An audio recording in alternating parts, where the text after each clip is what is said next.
spirit while raising funds for the Marengo and Harvard Booster programs. Over the past 5 years, the booster clubs have raised over $85,000 with the help of our dedicated sponsors. Our goal this year is to raise another $18,000. Over the past several months, the booster clubs and Castle Bank have been diligently working to plan this event. We'd like to thank all of the booster club members and volunteers for their assistance. We'd like to take an opportunity to recognize the following people. The Harvard Booster Club President, Tom McKenzie. Marengo Booster Club President, Angela Banaszewski. Harvard Athletic Director, Scott Striegel. And the Marengo Athletic Director, Chad Olson.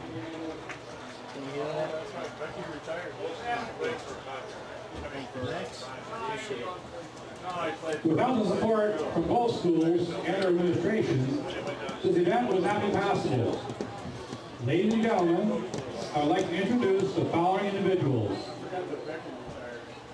Harvard High School Superintendent, Dr. Lori Tobias. Harvard High School Principal, Rob Zielinski, is out of town this evening. Harvard Assistant Principal, Mr. John Hollingsworth. Marengo High School Superintendent, Dr. Dan Bertrand. And Marengo High School Principal, Scott Shepard.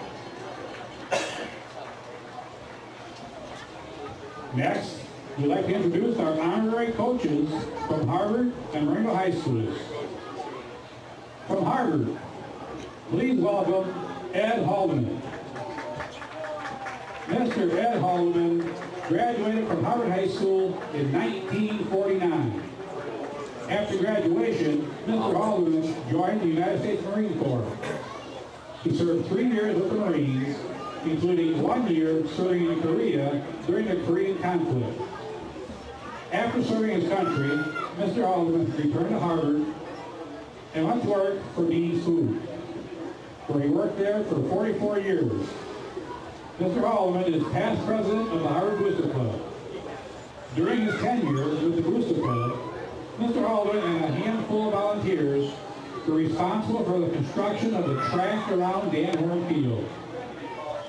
For the past 9 years, Mr. Haldeman has helped organize the Toys for Tots campaign in the Harvard area. Ed and his wife, Mary Jane, have been married 59 years. They have 3 sons, Steve, Lon, and Ken. The Harvard Booster Club would like to thank Mr. Haldeman for all the support he has given the Harvard community.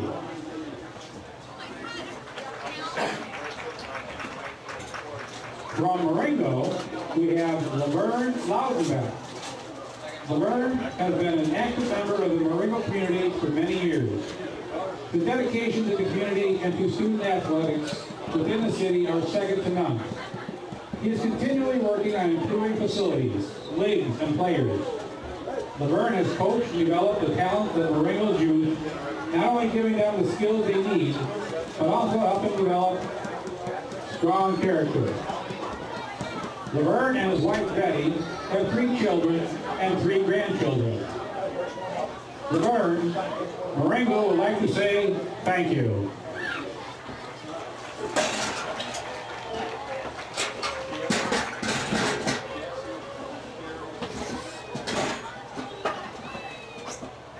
Tonight, we have assembled before you your fall sport athletes.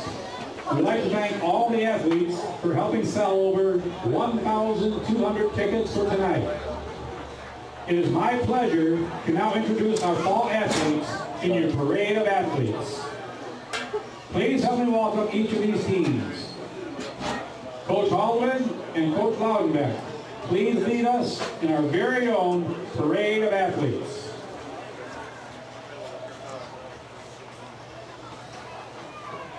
We have the junior tackle cheerleaders.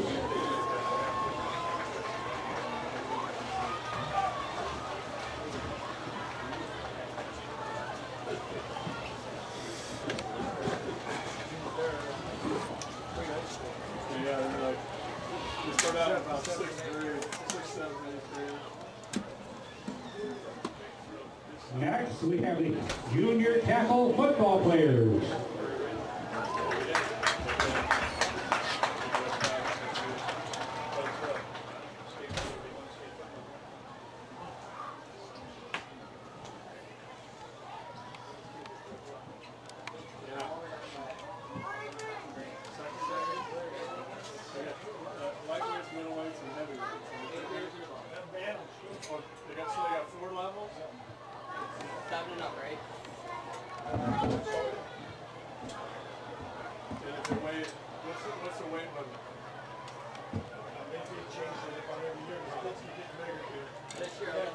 Wait till the heavyweights come through, they all look like they're huge.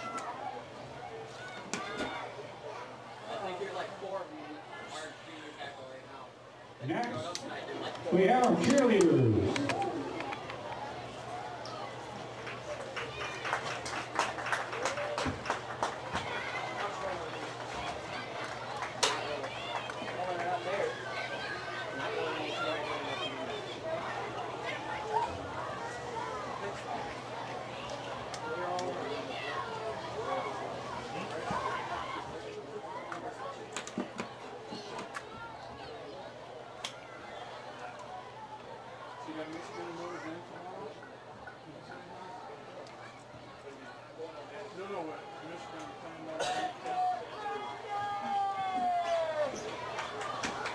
Next group of athletes are cross-country teams. I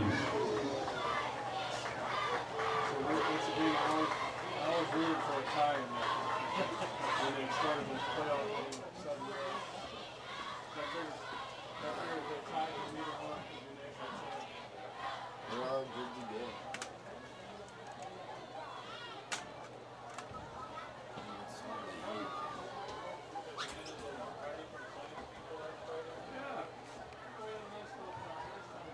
The next group of athletes are golf teams.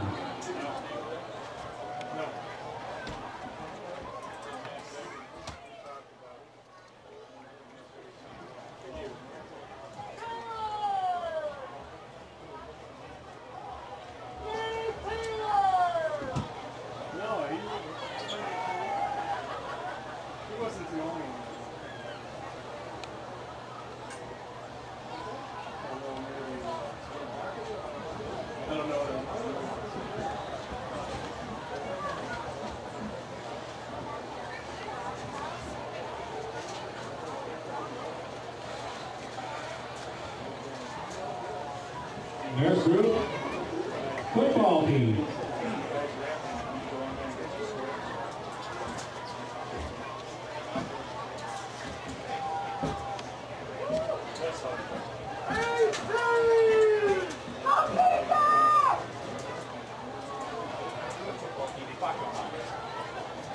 Not many of them. Next, we have our soccer team.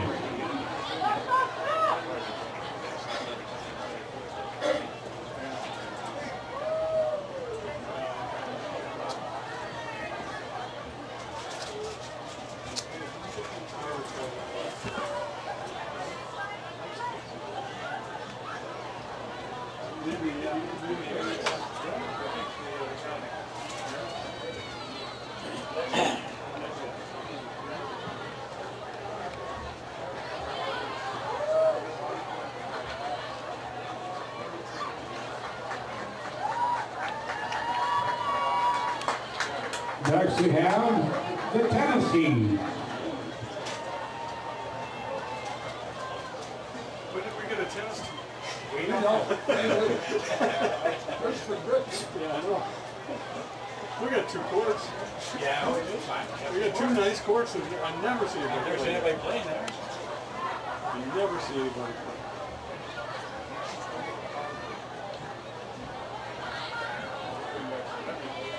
It's a nice court, too. And finally, we have our volleyball team.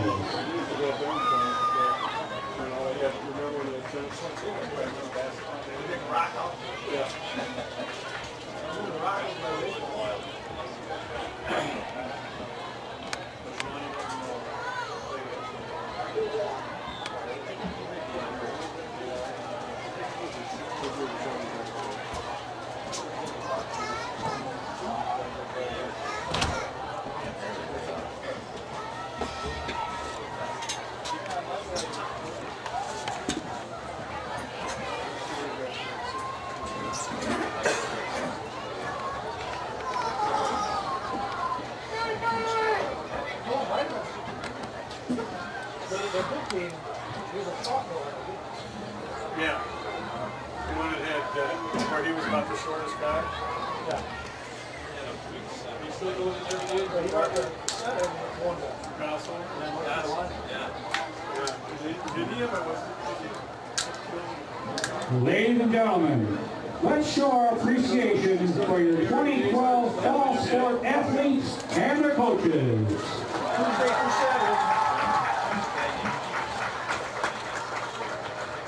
Thank you to our honorary coaches, junior tackle, the high school coaches, and all the fall athletes for their participation in the Parade of Athletes. Mac. You know any Petersons that played basketball here? You know any Petersons that played basketball here? Yeah, Bob Peterson. Yeah. He's a good athlete. Oh, they're very good.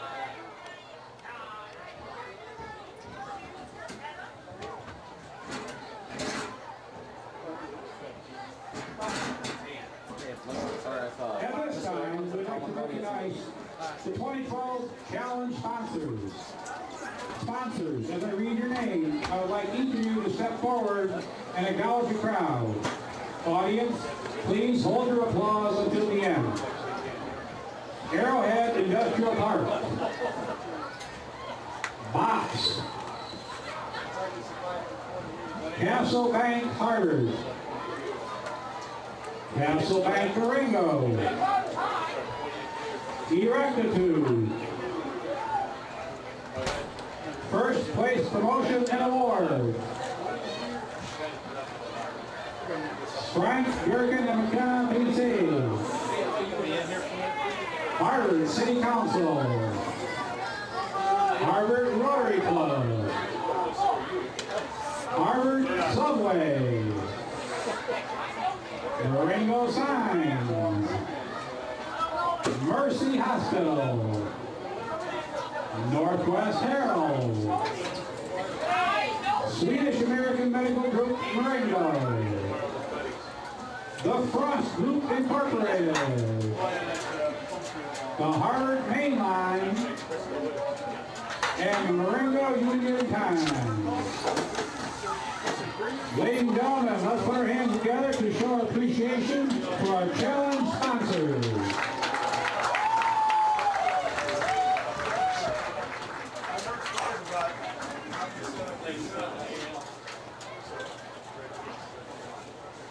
Begin 20-minute unnamed clock for Team Mama. I've been told that you adjust your license. Make sure they feel like a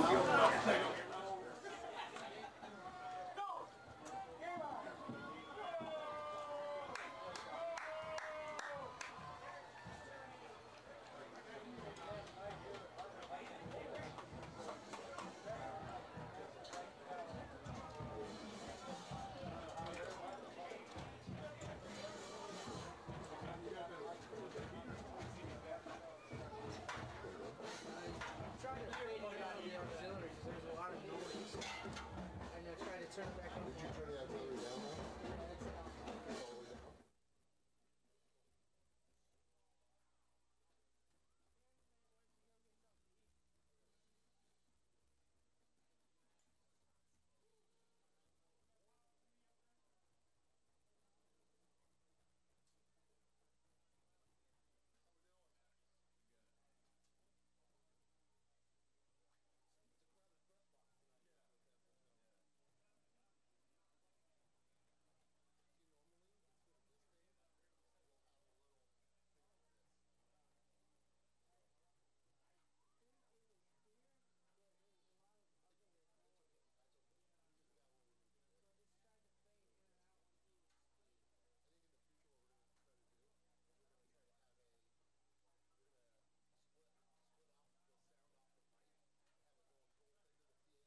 Hello and welcome to Week 5 of IHSA football.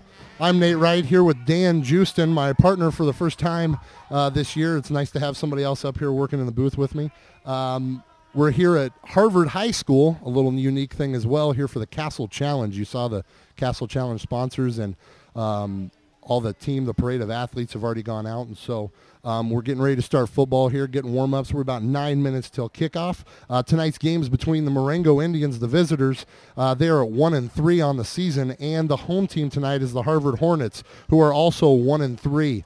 We're bringing to you tonight on demand on IHSA TV. It is not live. You'll be able to see this broadcast over and over again. It will be set up on demand on TV, so you'll be able to see it in the future. For the home team tonight, the Harvard Hornets, they are coached by Tim Hack. He's in his 26th year as the football coach here at Harvard. He started back in 1985, and in that time he's had 157 wins and 103 losses for a winning percentage of about 60.4%.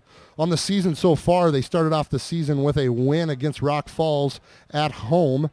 They won that game 25-20. Then they went on the road for 2 consecutive weeks where they lost to both Oregon and Byron. They lost 21-7 against Oregon at their place and lost 41-13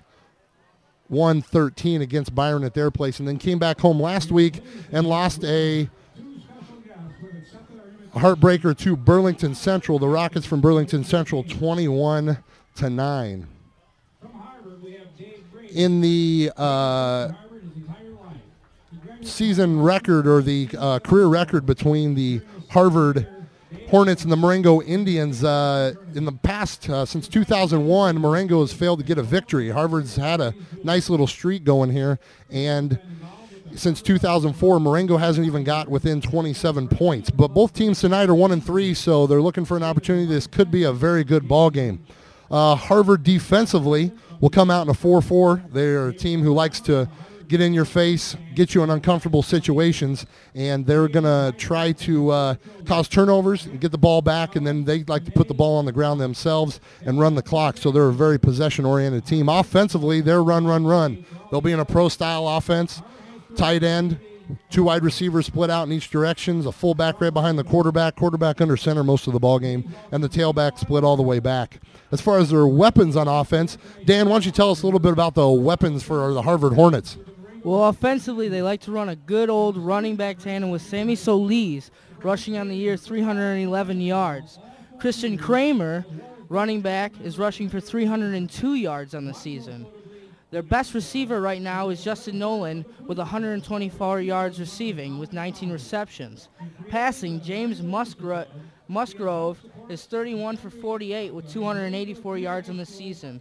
No touchdowns and 3 interceptions. Thanks, Dan. As for the Marengo Indians, their record coming into this game is 1-3. They started off the year with beating the Mendota at home 20-13. Then right back at home again, they lost to Rock Falls 20-3. That was Rock Falls' first win in 16 attempts. So it was a tough one for the Indians to lose at home. Came back the next week, and they traveled to North Boone, where they got beat 44-28. And then last week, a close one for 3 quarters against Richmond Burton, but Richmond Burton was able to pull away in the end, 35-17. So Marengo comes in at 1-3 themselves. They've had a couple opportunities to get some victories, haven't been able to put the final stamp on the game, and have come out 1-3 so far. So it looks to be an even matchup. Defensively, the Indians will be a 5-2 defense, 2 linebackers, and then a big 5-man front. They are led by middle linebacker John Leshik and free safety Justin Velasquez, making most of the stops for the defense. Offensively, they're going to be a run team. There's going to be Johnny left, Johnny right is John Leshik. He is their man in the backfield. Dan will tell you a little bit about them in a minute. But the Indians are going to look to run the ball as much as they can and try to keep it in John's hands and make sure that the other team doesn't have that opportunity to be back on offense. That running game is going to run the clock, and they hope to keep that possession as much as they can. Dan, tell us a little about the offensive weapons for the Indians. Well, Nate, run is right. As Johnny Leshik on the year is leading the conference with 720 yards. He has 106 attempts, and he's doing great this year. Receiving, Matt Conroy is our our man right now with 109 yards with 4 receptions. Passing, Chris Lopez is 17 for 59 on the year. He has 296 yards, 2 touchdowns, and 2 interceptions. So there's the pregame analysis, a little bit of a preview of what you're going to see tonight. We thank you for joining us here on IHSA TV. This is on demand, so you'll be able to access this over and over again. We are happy to have you, and we're happy to bring you the ball game tonight. We're going to be back in a few minutes with the national anthem, and we'll get this game kicked off and get it rolling. Castle Challenge game 2012 between the Marengo Indians and the home team tonight, the Harvard Hornets. We'll see you in a few. Harvard elected to receive and will defend the South Pole. How do you feel it's going so far, guys? Good, it's good. Yeah? Yeah. How's the chemistry?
And we're back here at Harvard High School at Dan Horn Field.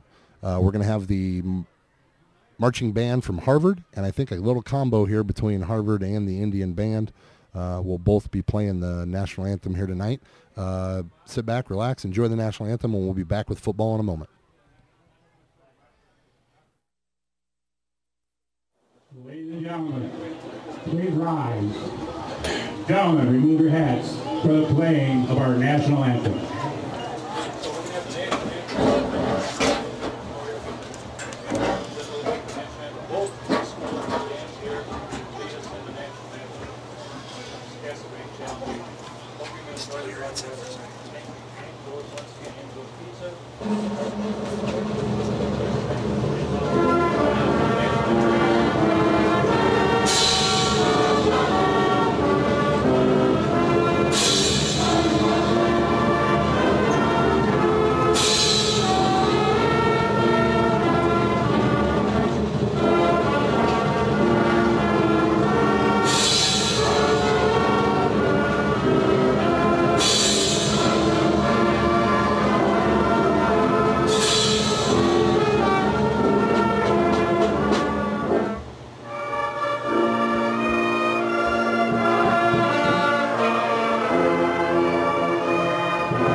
guard, Jesse Hemming. Free safety, number 7, Justin Velasquez. Linebacker, number 16, John Lishek. Strong safety, number 32, Jacob Pratt. Linebacker, number 36, Dakota Sanda. Linebacker, number 51. Welcome back here. We're getting ready to go here at Dan Horn Field in Harvard, Illinois for tonight's contest between the Marengo Indians, the visiting team tonight, and the Harvard Hornets, the home team tonight. The Harvard Hornets are getting ready to make their entrance into the field. The Indians are on their sideline, ready to get this game started. Now let's meet the starting defensive lineup for your Hitting Hornets. At left defensive end, number 77. The coach for the Indians is Matt Lynch. He's in his 6th year here for the Indians, where he has progressively got this team better. They started off the first year 0-9. He got a win in his 2nd year at MCHS, and since then he's made his way and build up the program, really put a lot of time in the weight room with the kids and put a lot of time in the off season, and he's starting to build this program, getting a few more wins every year, and they're starting to really have some success here. The sophomore team is 2-2 on the season, and the freshman team is 4-0 on the season. Excuse me, the sophomore team is 2-3 on the season, and the freshman team is 4-0. They'll be playing next week.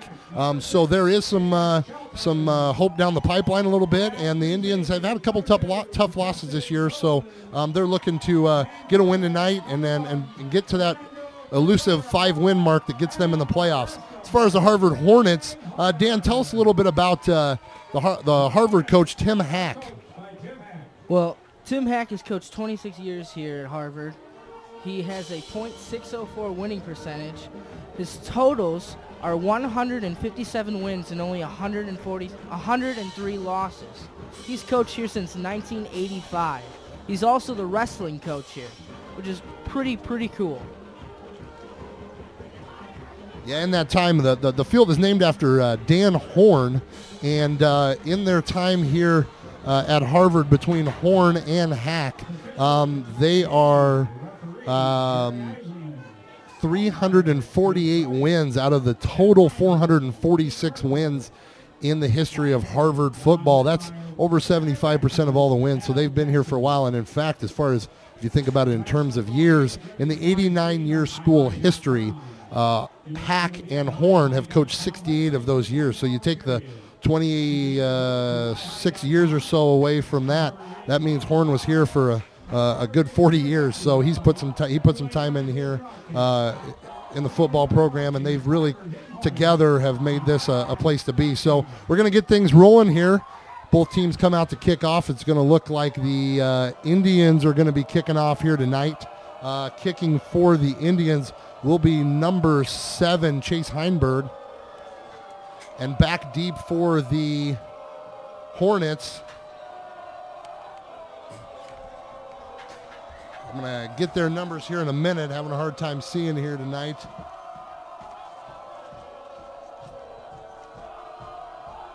Looks like that's number 2, Justin Nolan. And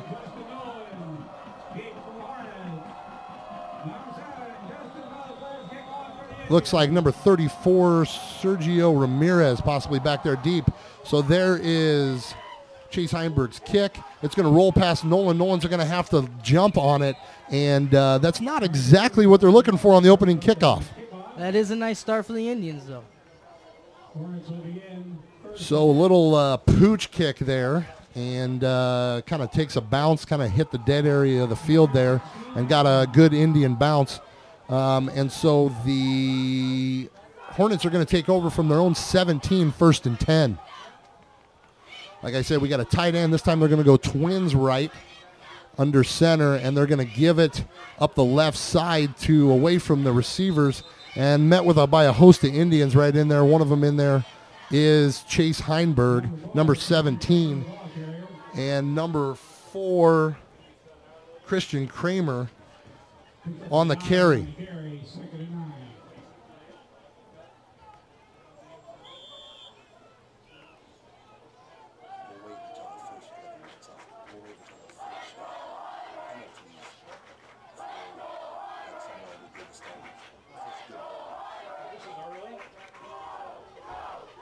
So second and about 9 is a little dive to the right side, right back to number 4, Kramer.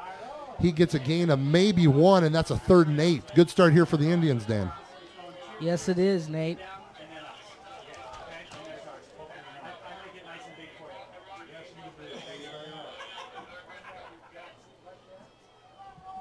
So we're going to hope to get a possible stop here, 3 and out. Indians looking to get early.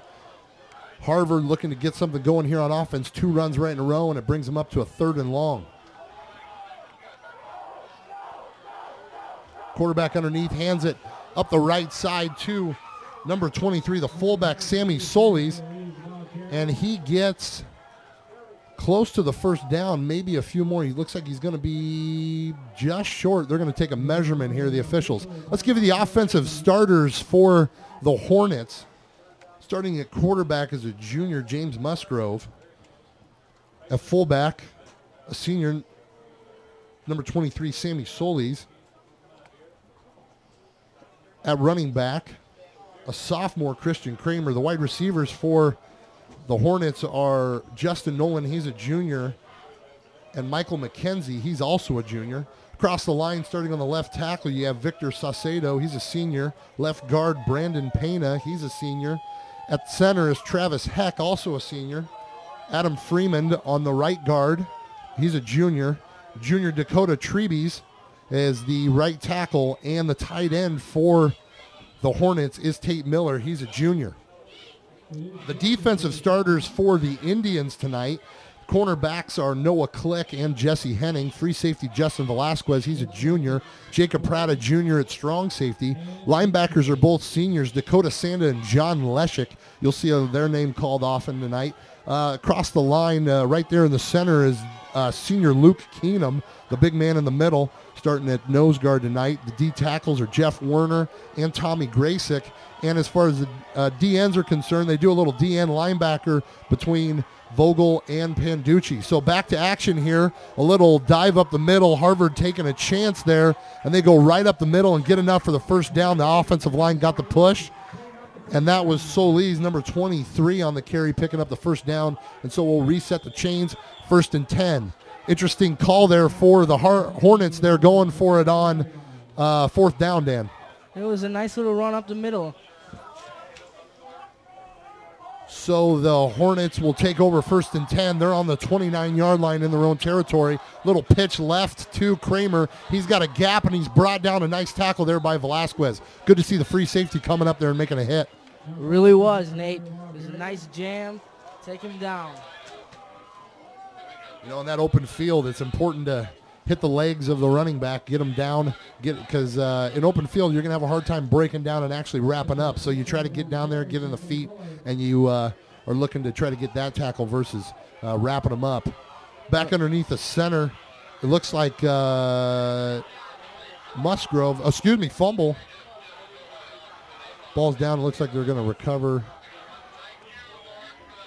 There's a run up the middle, and they're going to reset it here right at the line of scrimmage. 3rd down and short. What do you think we're going to see out of the Hornets here, Dan? It's tough here. It's really, it's a short down situation, so they have both options. I think we'll see a run here. Looks like they're in a running set. They do pitch it out there to the left side, and that's Kramer fighting for the yardage. He's going to be close again. I got a feeling we're going to have the chains out again.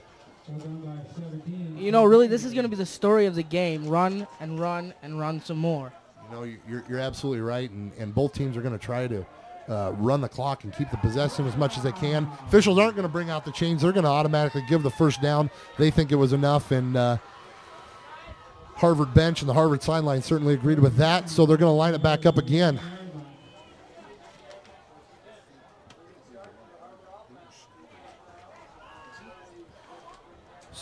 Going to have to make a correction to the offensive starters for the Hornets. It's Peyton Schneider, number 12, in there for the Hornets.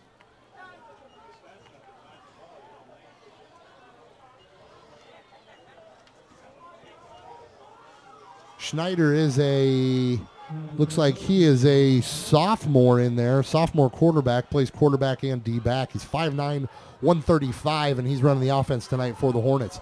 Same split, two split wide. Looks like a run right back up to Kramer up the middle. And Kramer's taken down by number 16, John Leshik, met immediately at the line. He was able to push forward for a few yards, and it's going to be another 3rd and long.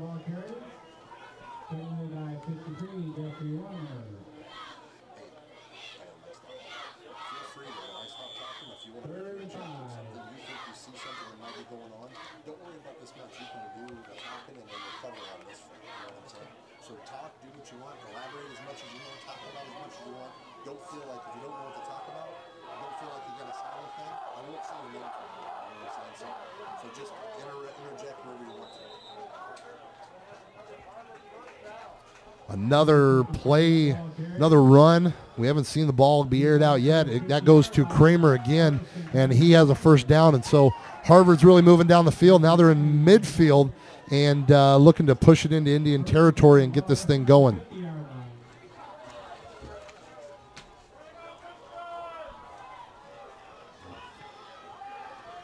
Harvard runs in their play by Schneider, comes all the way over to the sideline, gets a play from the old coordinator, and runs it all the way back out. That can wear out a quarterback, but when you spend most of the time handing it off to somebody in the backfield, not real worried about how tired you get. That looks like it was Sammy Solis up the middle, number 23, the fullback. A gain of about 5. A little bit too much on 1st down for the Hornets.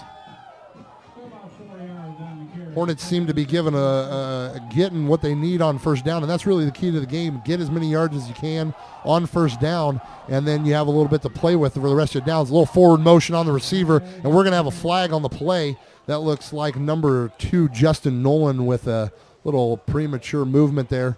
So we're going to go back 5 yards, back to the original line of scrimmage, maybe a yard back or so, and a costly penalty there for the Hornets.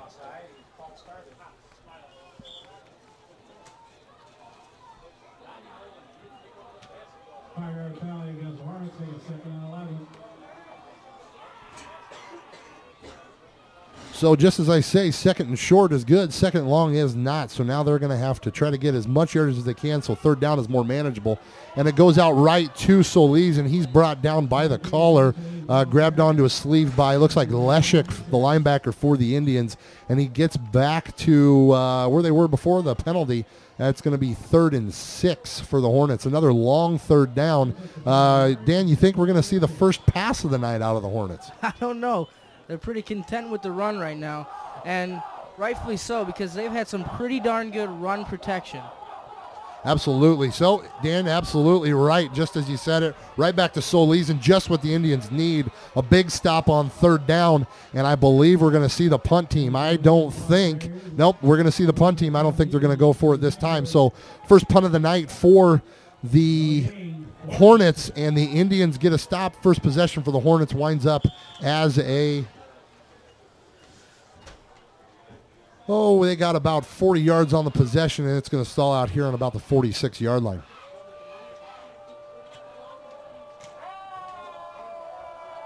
Back to punt for the Hornets. I can't see the number right now, but they're back. They're going to bring all their protection in. It looks like the Indians are looking for a block. They've got everybody there. Indians come hard, and they're going to get a tackle in the backfield. That is brought down. It was a high snap, and the Indians were bringing everyone, and I don't think the Hornets were prepared for that. And he brought down in the backfield after the high snap. He made the smart decision and didn't try to punt it. He took the ball and tucked it under there. I got a feeling, Dan, that if he would have tried to punt that, it's probably going to get blocked. That was a very nice penetration by the Indians right there to get up in the backfield and disrupt that punt.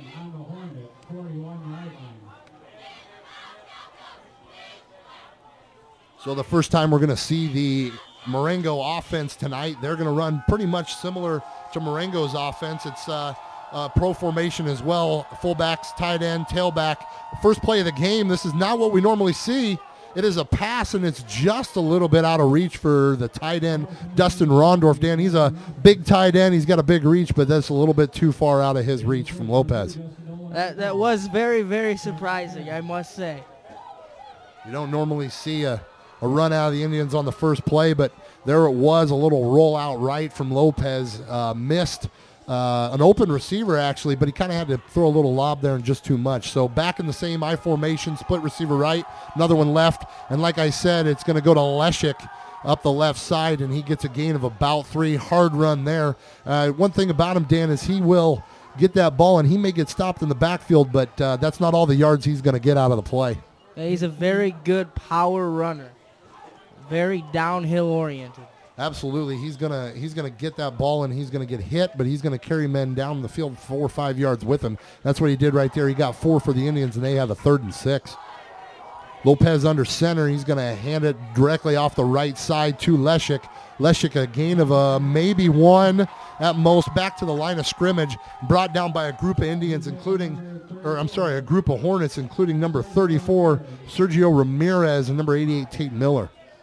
Yeah, that was a pretty good stop there for the Hornets defense.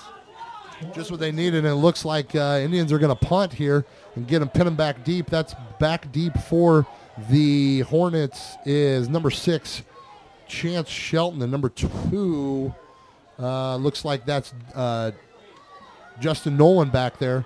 They are both juniors back there to field this punt. Punting for the Indians will be number 4, Jesse Henning. Straight up fair catch called by Nolan, and he's going to take it at about the 12-yard line. So 2 possessions back and forth. A botched punt there for the Hornets, and a 3 and out more or less for the Indians. And we are still sitting here at 0-0 with 3:35 to go in the first quarter.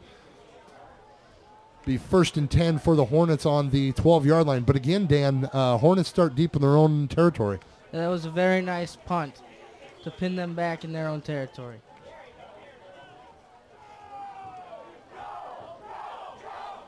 So it goes to Kramer up the left side. He's met at the line of scrimmage by a group of 4 Indians. They snuff that play out immediately, and it's going to be more or less right back at the line of scrimmage, or 2nd and 10, maybe a 2nd and 9.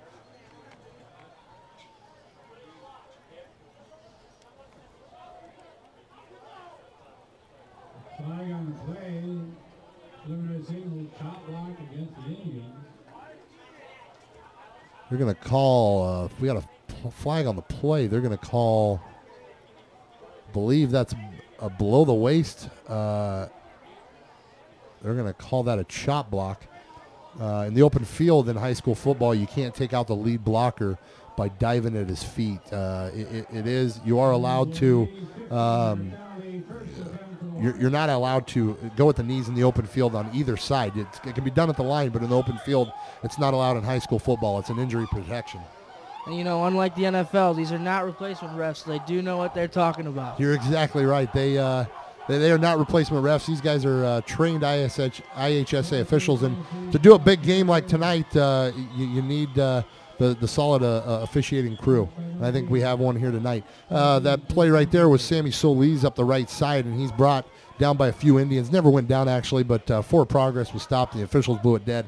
Another thing they like to do to avoid injury situations. So it'll be 2nd and 9 after the penalty, and the one play here for the Hornets will be 2nd and 9 from their own 26 here with 2:52 to go in the first quarter. Now let me ask you, Nate, do you think we'll get a pass here from the Hornets? Well, 2nd and 10, I think you're going to probably try to see as much as they can get out of a run play, and we do. That's Kramer up the left side. A nice block by the receiver out wide. That's that's Chance Shelton out there as the receiver wide, and he gets a nice block on the corner. He's not able to step up, and Kramer gets about 6 on the play, and like I said, it'll be a short, manageable 3rd down, and I'm probably guessing, Dan, here that we're going to see another run out of the Hornets. I think you're guessing right, but that was good lateral movement to get to that running back by Johnny Leshik there. Very good point. Leshik on the stop there, getting out there and getting wide. Not known to be the fastest person, but he always seems to have a nose for the football. It's going to be Solis up the middle, and he stopped in the backfield. That's not going to be enough. And that's going to bring up 4th down for the Hornets, and they're going to have another decision to make, a short 4th down. Last time on a short 4th down, they decided to go for it in their own territory. Later on in the Indian territory, they chose to in their own territory, they chose to take the punt. In this situation, Dan, it looks like they're going to go for it again on 4th down. Seems like that's the play call right now. You know, they're very content with their running game, and evidently they have great confidence in it. And in this play, it doesn't look like they're going to run. Oh, they're going to little trickery there to try to pin them deep. And I think Velasquez is going to make a smart move here and roll it back.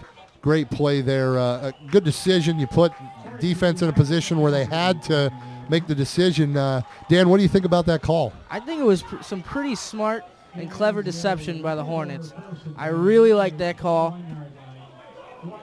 I think, Dan, you come up there and you see immediately that they don't have anybody back, so we're going to come up, we're going to put it in offense, and then we're going to punt it, and they're not going to have anybody back, and we're going to have to let it roll. And if you make a dumb decision, try to pick it up, there's a chance at a turnover.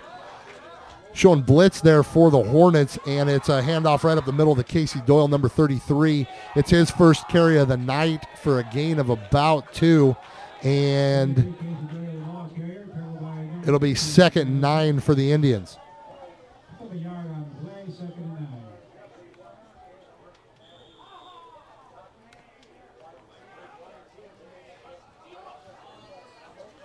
Let's see if we can break up some good yardage here. Yeah, we need that one big play that breaks it open, gets things going here for the offense. Nothing really going so far, a 3 and out for the Indians. And it's back to Doyle again up the middle. They must see something that they like there. And Doyle with a nice run.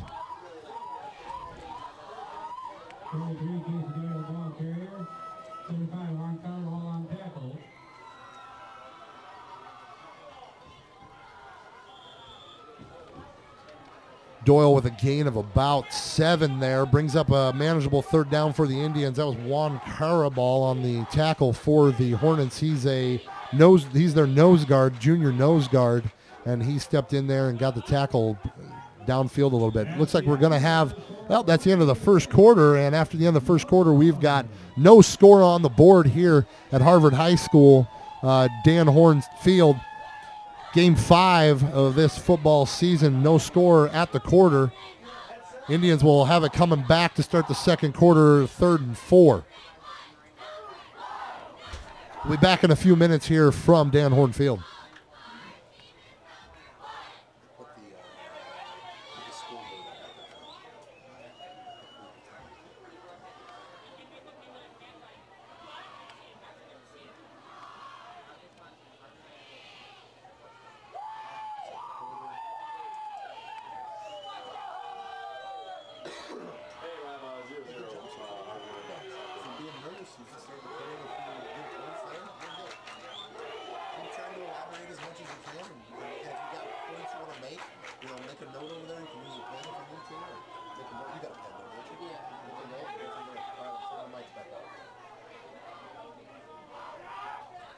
We're back here in the second quarter.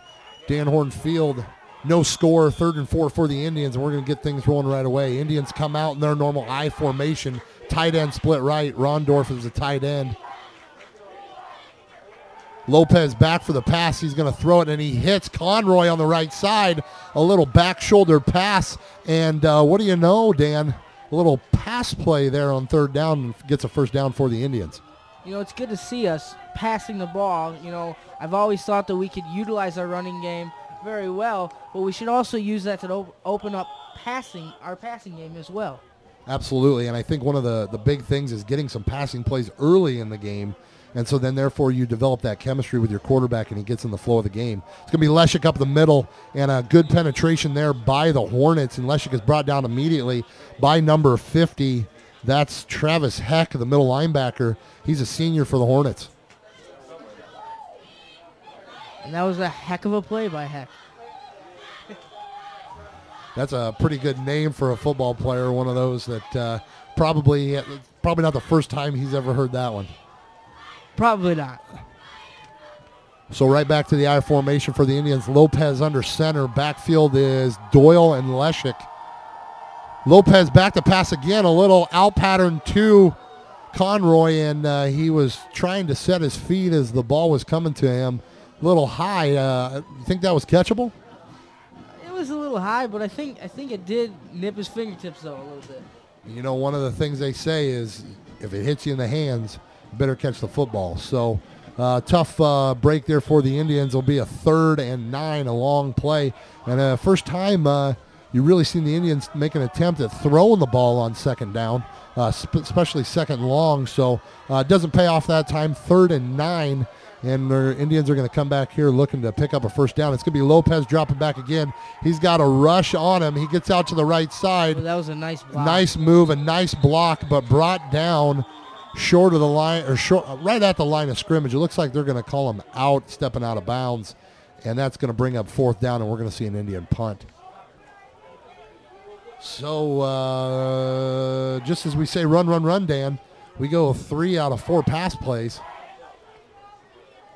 But it's good to see us passing the ball. It really is. I think that passing the ball is also going to help you open up the run a little bit. And I think that's something that we go Johnny left, Johnny right so much that throwing those passes in there really keeps the defense on their toes. Well, I think our offense became a little predictable because I knew that we were just going to run the ball. Absolutely. That's a very good point, because as things get going and going and going, and you see this Johnny right, Johnny left, and you get 702 yards compiled, or 720 yards compiled over 4 games, they're going to key in on you a little bit. So a game plan, maybe draw it away from Johnny a little bit and try to open up the field a little bit more. So the punt rolls out of bounds somewhere around the 29-yard line, and the Hornets will take over. Still no score for this ball game here with 10:49 to go in the first half. Clock's moving fast here, a lot of running. That means the clock's going to move.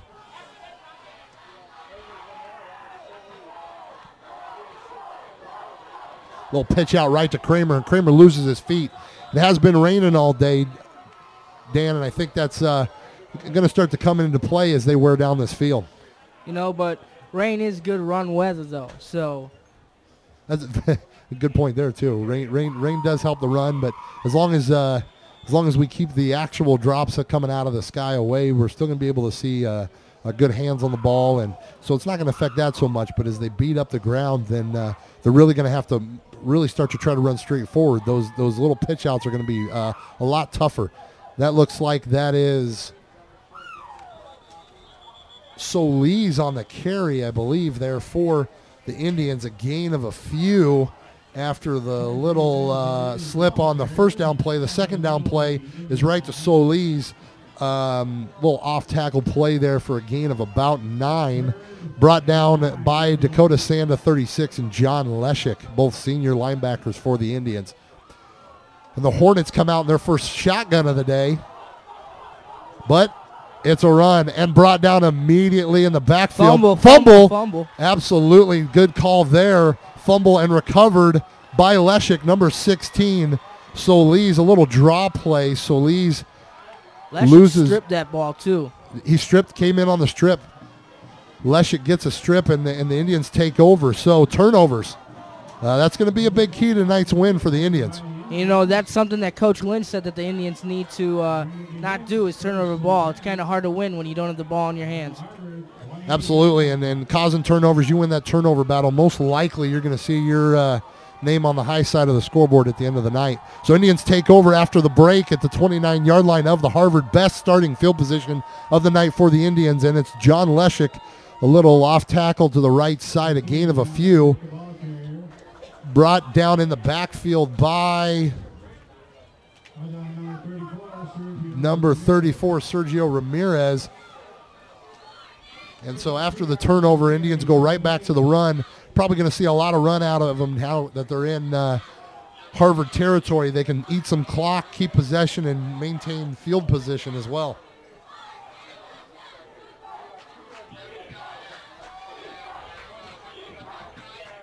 I formation, fake Lopez looking for a little play out to the right too. Looks like it was intended for Rondorf, the big tight end for the Indians, but there's a flag on the play. I'm guessing, Dan, a little pass interference, and that's what it is. So pass interference, automatic first down for the Indians, and the Indians are threatening here in the end or middle here, second quarter.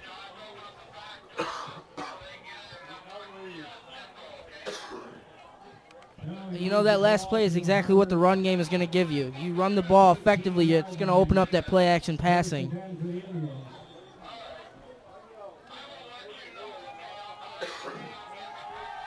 Harvard not ready for that pass play. A little pass interference. It looks like it's Leshek straight up the middle for a gain of about 5.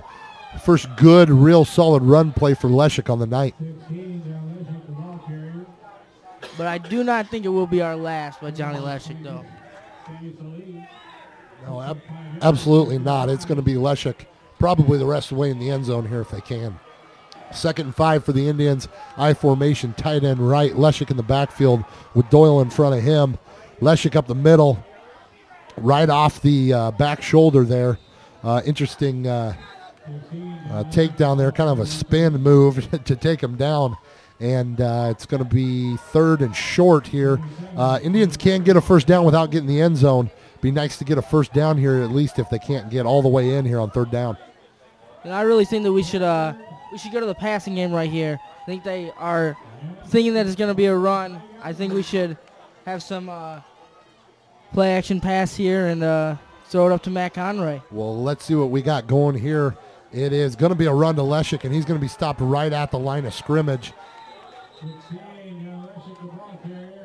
And the Indians are going to have a decision to make. Are they going to go for it here, deep in Harvard territory, or are they going to take the field goal opportunity? Field goal kicker for the Indians is a sophomore, Weston Shepard. He's got 2 field goals on the season, 2 for 2 in fact, and 6 for 6 in extra points. So he's an accurate kicker. He doesn't have a strong leg, but he has an accurate leg.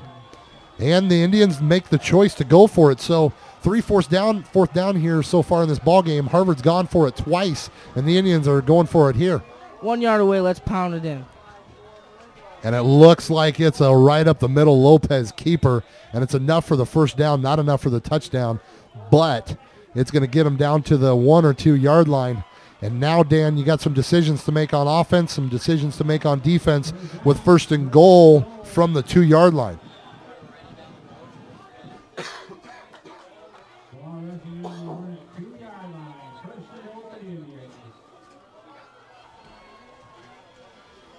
First and goal for the Indians, same I formation we've seen all night, and it's Lopez straight up the middle again. He got a little bit.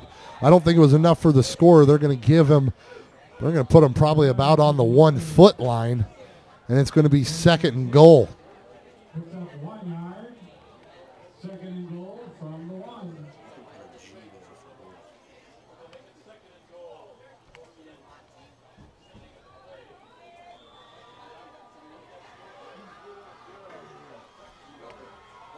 So here comes the Indian offense. Lopez brings him up to the line of scrimmage. Again, the I formation, wide receiver split right. That looks like Velasquez. And I think we're going to have a penalty here on the Indians. Possibly some movement. I think it is some movement, or maybe we'll see what the officials are going to call here. And it is a legal procedure on the Indians. That'll take them back 5, so 2nd and goal from about the 5 yard line, 6 yard line. And the Indians are looking to try to pound it in here with 6:01 left to go here in the 2nd quarter.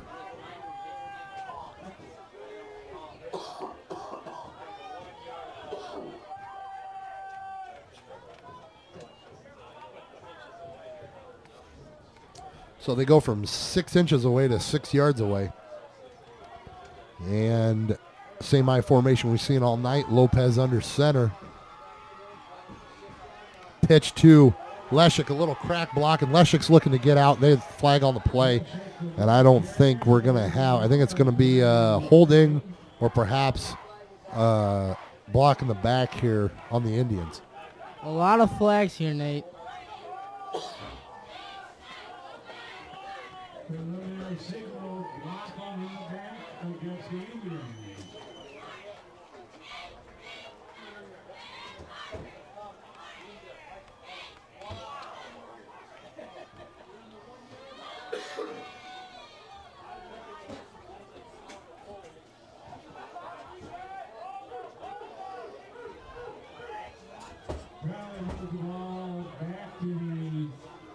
Sorry, Dan had to step away there for a minute. What was the penalty on that play?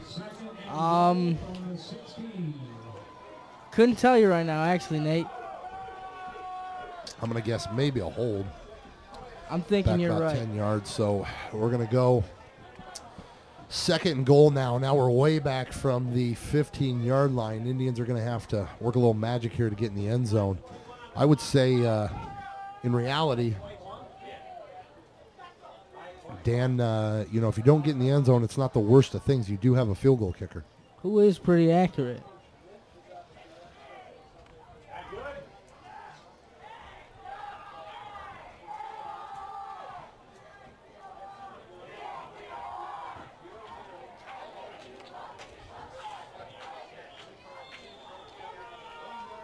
So second and goal from the 15 on the left hash mark for the Indians. Same I formation we've seen all night. It's a little fake out there to Lopez, and he's going to kick it out too. It looks like he was looking for the fullback Casey Doyle, and it was in and out of his hands. I think Doyle could have brought that one down. Yeah, that's rough. Indians could have used that reception there. And I don't know about you, but I think if he catches that ball, he might have got in the end zone. It is very possible. There was no real defenders in sight other than the corner in the end zone. So he would have had one man to beat there. Instead, it's going to be third and long here. Indians got to get in the end zone. No other option, or it's going to be fourth down. Little timeout here for the Indians. And with 5:16 to go in the ball game, score is still 0-0. When we come back, it'll be a big third down and 15 for the Indians. Third and goal, in fact, from the 15. We'll see you in a few.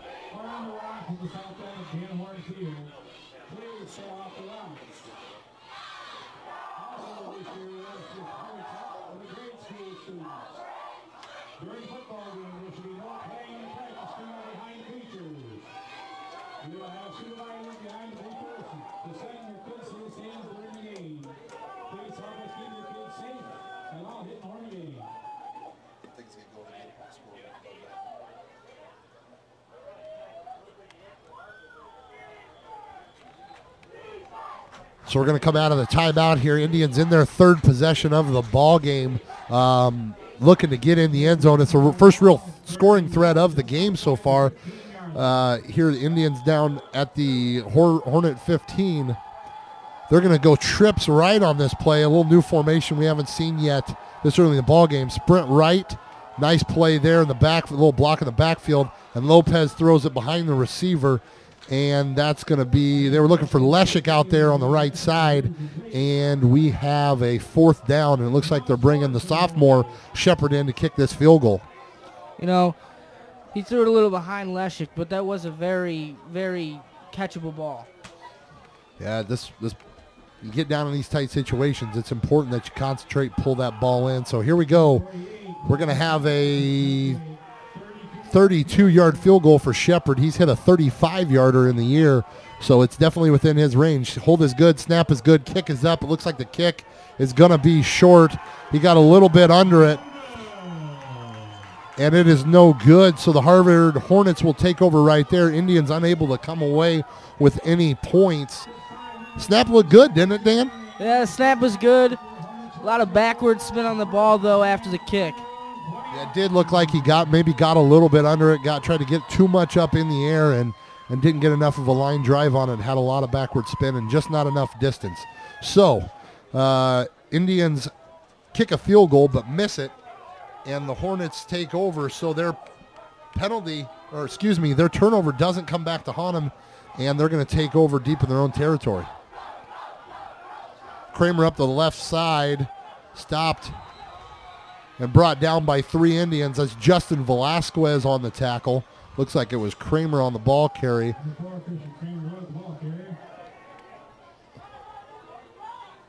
That was a nice stick there by Velasquez.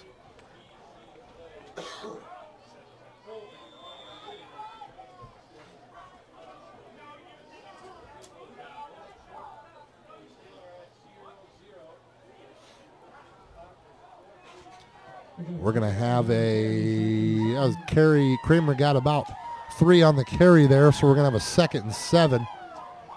One receiver split right, a double tight formation this time for the Hornets.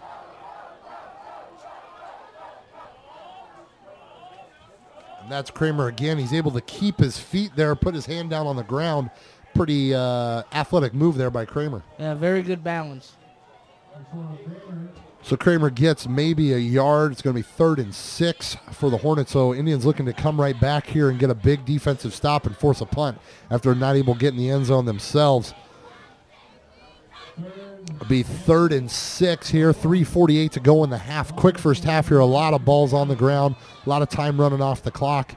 And quick first half, and the Indians looking to get a stop and maybe get one more possession here before halftime.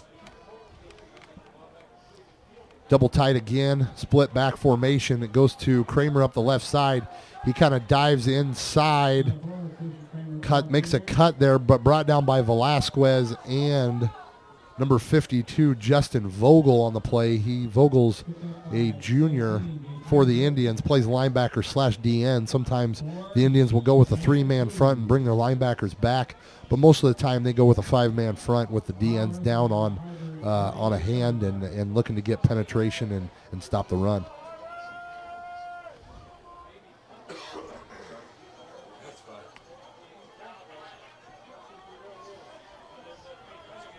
Looks like we're going to have that same punt again, and it's going to stop. It's going to roll. It's going to take an Indian bounce, though, directly towards the sideline. You know, Dan, last time they did that, the Indians weren't ready for it. It looked like they had probably talked about that over on the sideline because Velasquez seemed to be back there.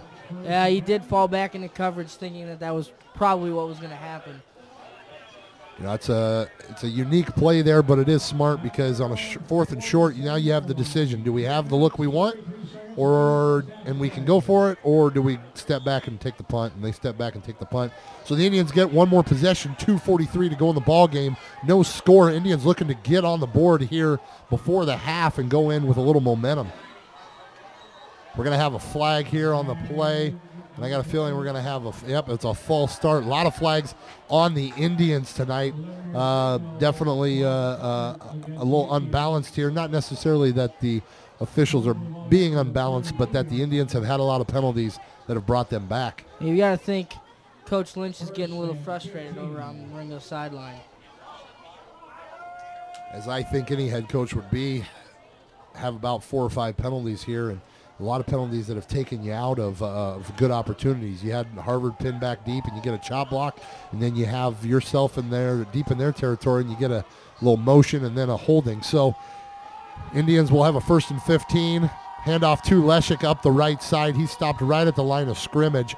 Brought down by number 11. That's number 11, Ian Stricker, the strong safety / outside linebacker for the Hornets. And it's going to be 2nd and 9 for the Indians. 2nd and 14 after the penalty. And the 1-yard gain, it's going to be 2nd and 14. You know, what this Hornets defense is doing very well is they're getting into the Indians' backfield pretty easily.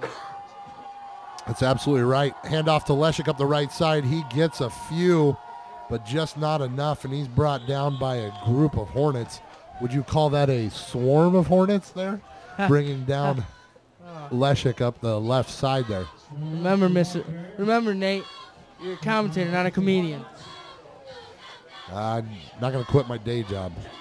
My day job is a teacher, so if I'm a teacher during the day and I do this at night, this is actually my night job. So that comedian would be a second night job. And sounds like a lot of jobs. It's a lot of jobs, and I'm not very good at most of them. So here we go. We're going to go Twins right. 3rd and long here, 3rd and 12. Looks like the Indians are going to attempt a pass here, and they do. Lopez drops back. Good solid throw to the right side. Caught by Velasquez, and he steps out of bounds on the catch. But a good pass there. Long pass to the right sideline. They were on the left hash, and it was a deep pass to the right sideline for Lopez, and he hits the money. It was a solid pass play. It's just a shame that he couldn't keep his feet in bounds and get that first down. You know, on fourth down, you really want to try to throw enough for a first down, but in that situation, that's still 14 yards. And for a high school quarterback, unless you're throwing it right up the middle, a 14-yard pass to the sideline is a deep pass. So into kick for the Indians is looks like number 4, Jesse Henning.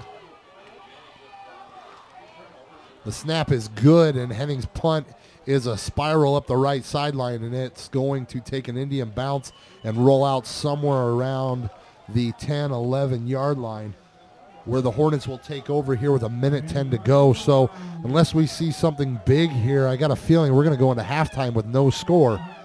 You know, I have to say, Jesse Henning has had some pretty nice punts this game so far, pinning the Hornets back in their own territory. Hornets haven't had a good starting field position on the night, and that's put a lot of pressure on them, Dan, back in their end of the field, and the Indians have really had the advantage in field position. No team's really been able to take advantage of it, though. So with 1:10 to go here, Harvard comes up to the line. They're going to hand it right off there to Solis, the fullback for the Hornets, and he gets a gain of maybe a yard. Didn't see who brought him down. Looked like it was number 51. Matt Panducci, he's back after being out for 2 games. And he's back in action here as he's the right defensive end for the Indians. And I believe Panducci is a move-in, if I'm not mistaken. Moved here from Texas.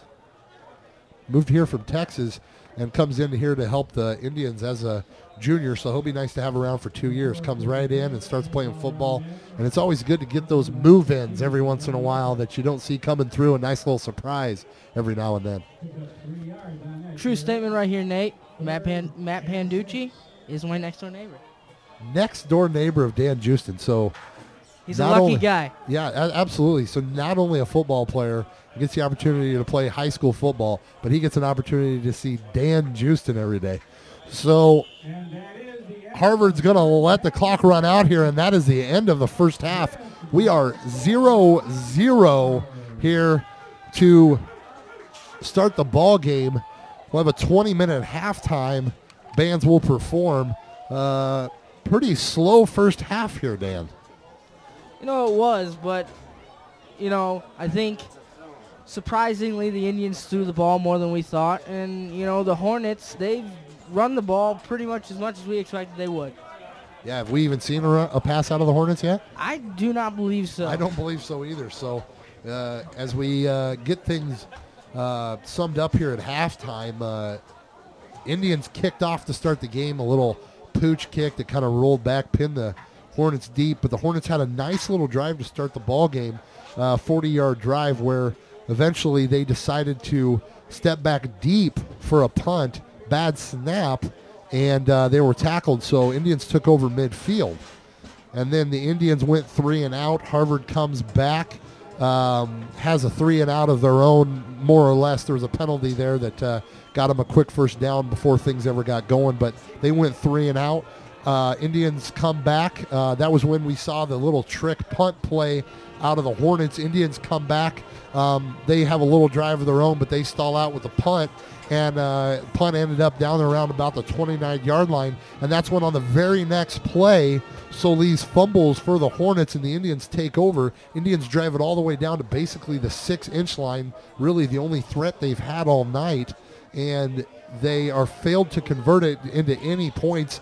A false start brings them back 5 yards, and then on the next play, a hold brings them back 10 more, and they stalled out on the 15-yard line where Weston Shepard missed his first field goal of the year. He's 2 for 2. That was a little bit short on the field goal from 32. He's very capable of hitting it from that distance, but just didn't have enough leg in it at that time. So missed field goal, and Harvard didn't have nothing no damage done after the fumble, and they come back with a possession of their own. They punt, that same trick punt again. Harvard has a couple plays, gets a false start penalty, unable to convert for the first down. They have to punt, and then Harvard has a couple plays to run out the half. So a lot of back and forth, only one real penetration here in the game, and that was the Indians taking it down to the 6-yard line. And looks like a low-scoring affair so far, Dan.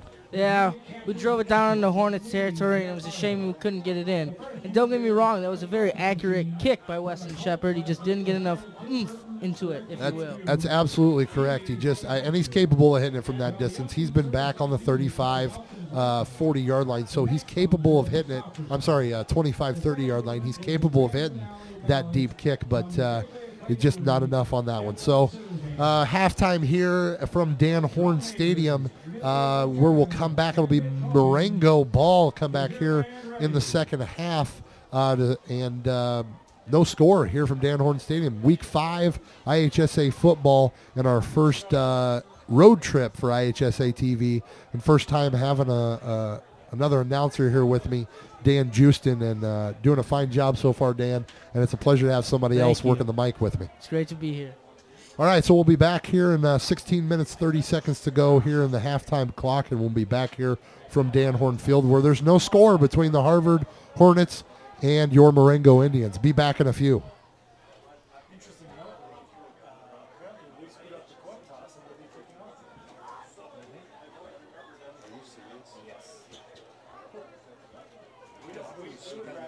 Because Matt always walks away. Matt doesn't stay there when he walks away. So they messed it up. Johnny. Oh, I'm going to give him so much credit. Whoever's the speaking captain, I'm guessing it's John Washington. I would think so too. They said, Bird and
Back here at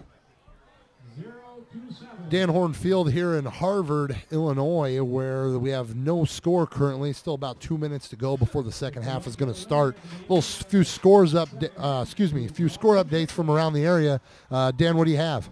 Yeah, Nate, we got Immaculate Conception 0 and Marion Central 14 in the second quarter. We also have Johnsburg 0 and Grays Lake Central 22 at halftime. McHenry 6, Crystal Lake South 21 in the second quarter. We have Prairie Ridge and Crystal Lake Central in a deadlock at 0-0 in the third quarter. Dundee Crown has 13 points and Huntley has 21 at halftime. Jacobs has 7 points, Cary Grove has 28 at halftime. And Woodstock North has 21 while Woodstock has 13 in the second quarter. Now, that's only a few years there for Woodstock North being around, less than 10 years or so, I think. So that's a big ball game over there probably for the town of Woodstock. Yes, it is. So a few score updates from around the area here. Still 0-0. About a minute to go here before the second half. Whole lot of back and forth. A good drive by the Indians. Actually, it was a penalty by the Hornets. And it's really, Dan, it's probably going to be whoever's going to make the first big play or the first big mistake. Well, I think it's going to be who can adjust. If Marengo can realize, which I think they will, that, the Hornets are really manning up in the box. They're sending a lot of people in because they know we're going to run the ball. So I think if we can open that up with a little bit of halfback misdirections and then throw some play action passes up in there, set up our passing game, I think we'll do good. The Hornets, really, Marengo has been getting a lot of flags, and it's been hurting them really, really bad. And I think that's the only thing really that the Hornets have had going for them. Yeah, you're right. And really offensively, it hasn't really looked like the Hornets have had much going. They've had a few running plays here and there, but things have really been snuffed out. So we might see some trick plays, something that neither team has really seen, and they're going to be attempting something here to try to get things going. And here start the second half. I guess apparently Marengo's going to kick again. On the coin toss, you have the option of kicking, receiving, or deferring. And the thing that Marengo wanted to do was to defer, which would then mean that Harvard would want to take the ball and Marengo would get the opportunity in the second half.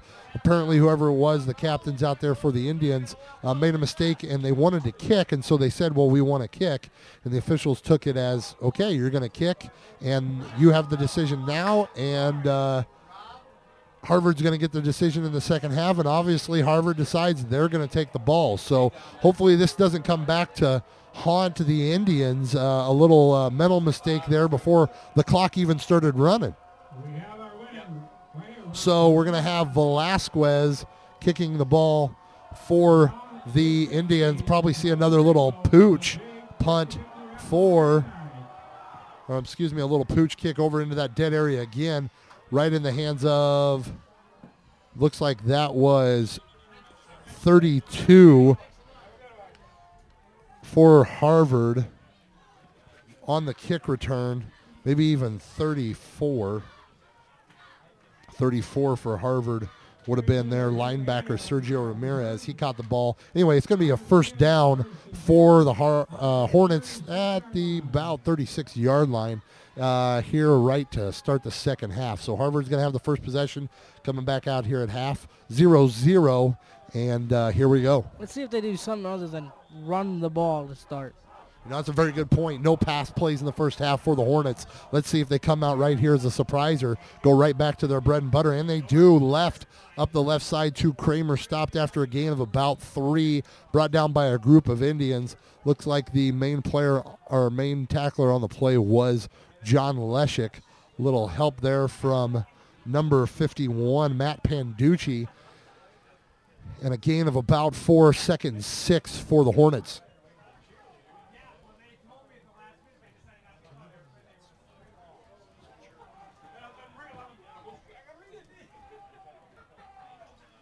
So 2nd and 6. That first pass play for the Hornets, it's a little out pattern there to number 2, Justin Nolan. He's the leading receiver for the Hornets, a gain of about 12. And there it is, Dan, the first surprise of the second half. Yes, it was.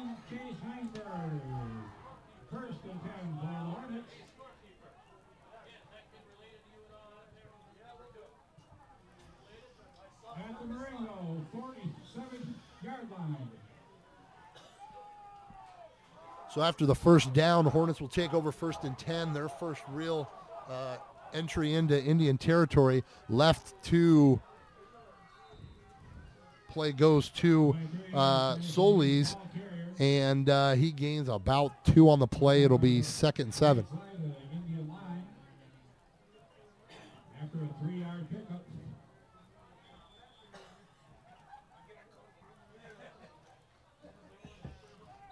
So 2nd and 7 for the Hornets. Looks like we're going to have a little official is going to stop play, maybe a little uniform issue. All right, I'll read this for you.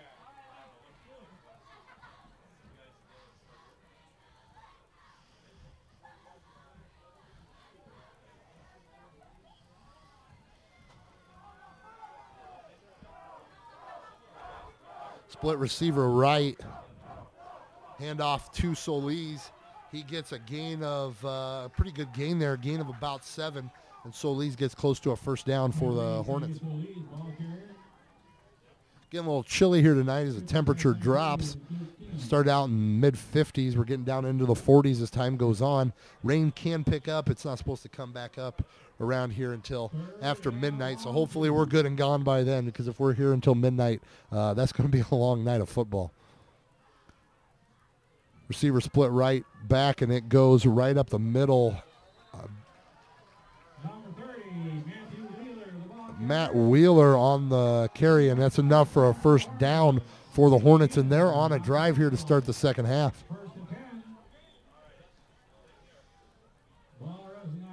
You know, I was talking to Luke Keenum, number 72 for the Indians before the game, and he told me that his mindset heading into this game is attack, attack, attack. And they really need to do that because this running game is attacking them. Absolutely. And up the right side there goes Kramer, another attacking run.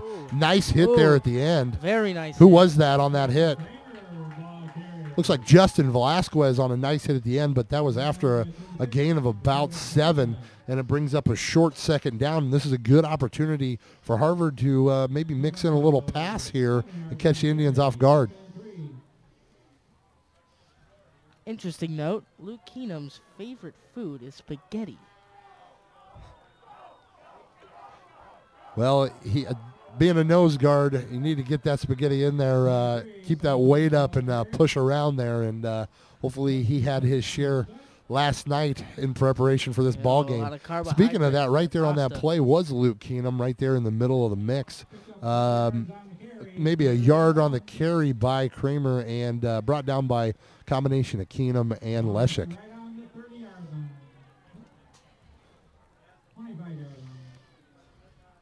Wide receiver split right, double tight end, fullback, tailback in the I formation. It goes to the tailback.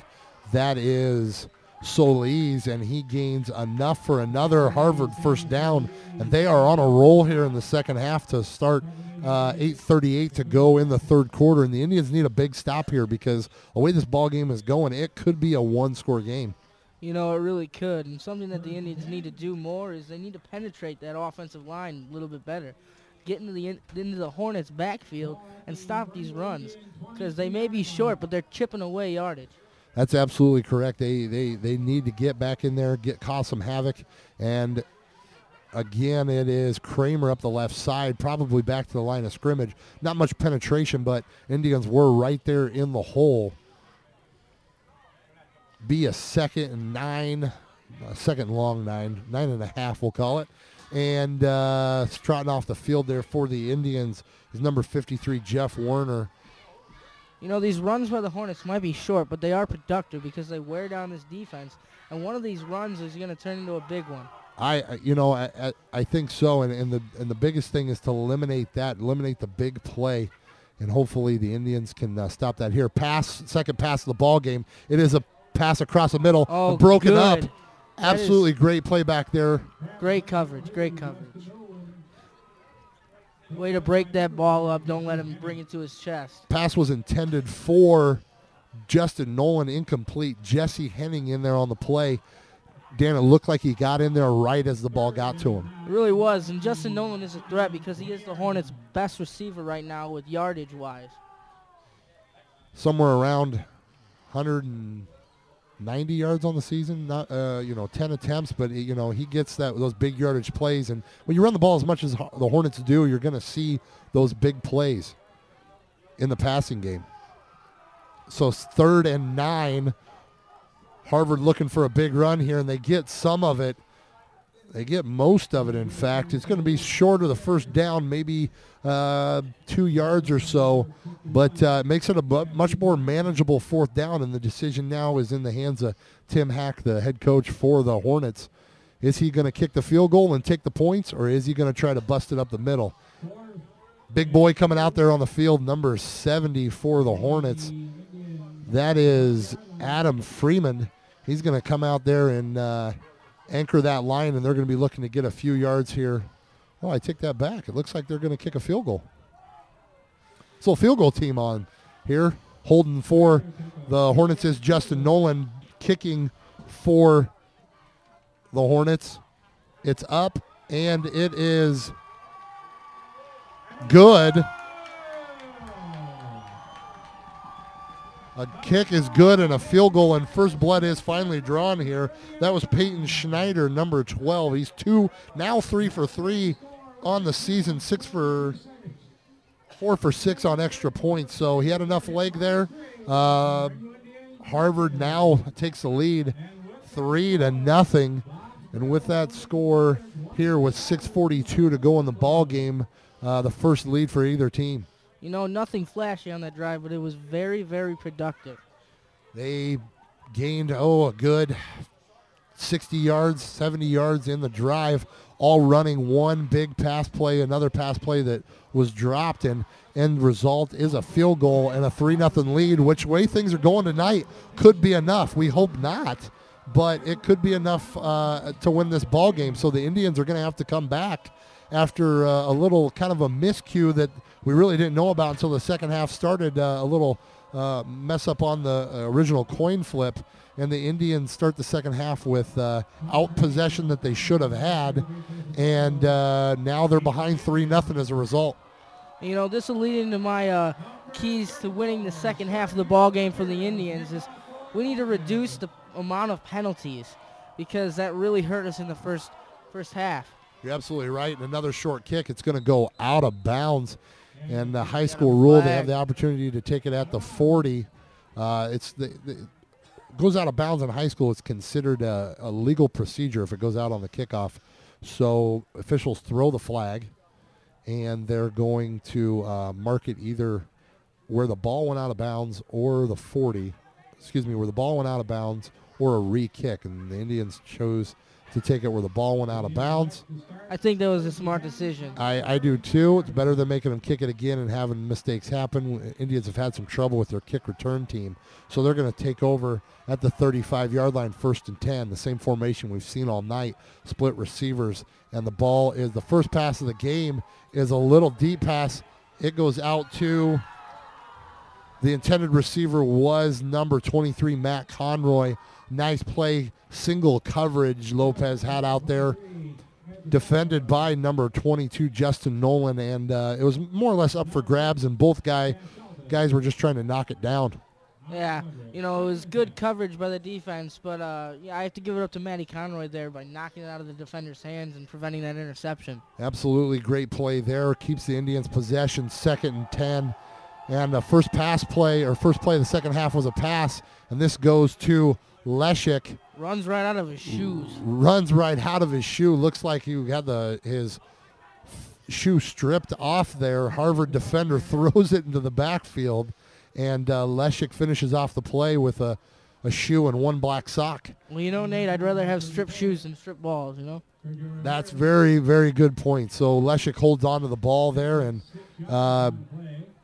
about a 6-yard play there, and it's going to be 3rd and 4 for the Indians. Leshik is going to have to take a second to get his shoe back on. Leszek pulled his foot out of the defender's grip, and Leszek's going to have to run off the field and take a play off here. Not exactly what the Indians need in this situation. You'd think the officials would give him time to get it back on, considering the defender pulled it off. You know, you really would, but in college, you know, I know this is not as similar, but, you know, if a helmet gets pulled off, that player has to take it down off. That is a rule in college football, absolutely. So Lopez rolls out to the right. He's got a deep defender, and it looks like they're going to call it incomplete. Man. They're going to call it incomplete. It was picked off by the Harvard defender, but that was number 2, Justin Nolan, but he was out of bounds when he caught it, which is going to be incomplete, and that brings up a 4th down for the Indians, and they're going to have to punt. You know, it looked like the receiver that he was trying to throw to was open. He just overthrew him.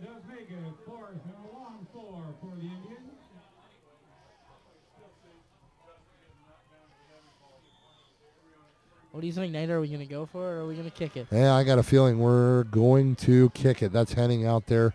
Going to be back deep, but you never know. Like I said, there could be a surprise somewhere, and I haven't seen the Indians fake a field goal yet. Especially in a short yardage situation like this. It is a short yardage, but if you don't get it, you do give them a nice yardage. And after true. going down 3-0, great punt by Henning. It's going to go back, and it's recovered by Peyton Schneider, number 6.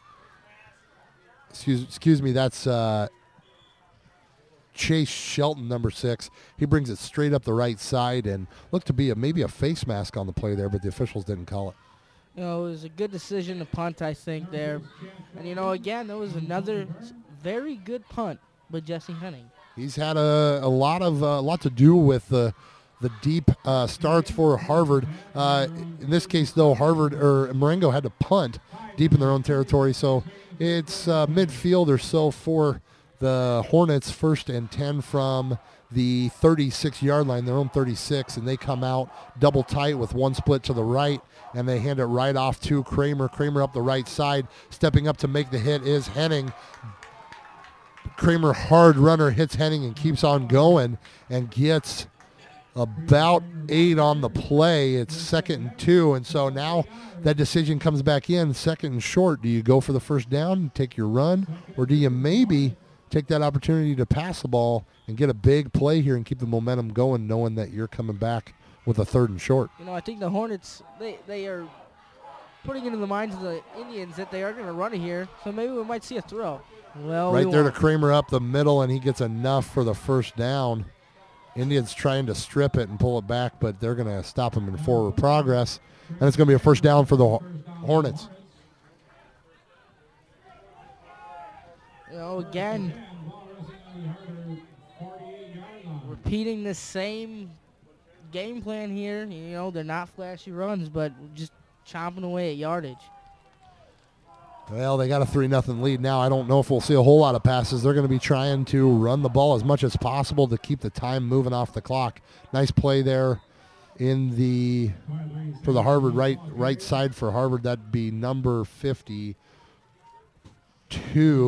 That is Justin Vogel on the stop for the Indians. Gain of about 2 for Solis. That brings up a 2nd and 8. You know, that is true. They're probably going to try and run the clock out because the Hornets know that the Indians have not really been able to do anything against their defense. Flag on the play. We're going to have a flag on the play here. I got a feeling maybe a face mask, maybe a horse collar. Face mask looks like it's going to be the play, and that's going to add on some more yardage. And things aren't going right for the Indians right now, looking to get a stop, and it's going the wrong direction. See, those are the tough penalties that you cannot have because they just hurt you so much. I don't know if have we had a penalty on the Hornets yet today? I don't think so. I think we've got 5 or 6 penalties, 7, 8 penalties. It's all been on the Indians, so a lot of laundry on the field for the Indians, and keeps pushing them back in the wrong direction. 3-0 here to go with 4:26 in the 3rd quarter. Harvard came out and got a field goal in their first possession. Indians have to punt in theirs, and the Harvard's coming back with a decent drive again. 1st and 10 from the 24-yard line. That's Kramer up the right side. He cuts up the middle, and he is brought down after a gain of a few. Brought down by number 53. Jeff Werner. See, I have to give it to this Hornets offensive line. They are blocking very well for their running back. Absolutely. A little bit more push than we see in the first half. Maybe a few things that the Hornets have seen that they can sneak in here. Maybe a different running look, a different blocking look that's helping them gain a few more than they were in the first half. Straight up the middle. It's a nice misdirection there. A little misdirection there, straight up the middle for about 2 yards. That's number 20, Andrew Lovell, on the carry. Pick up 4 yards on the carry. 3rd and 4. So 3rd and 4, Indians need a stop here. Marengo or Harvard does have the ability to kick a field goal, as we saw.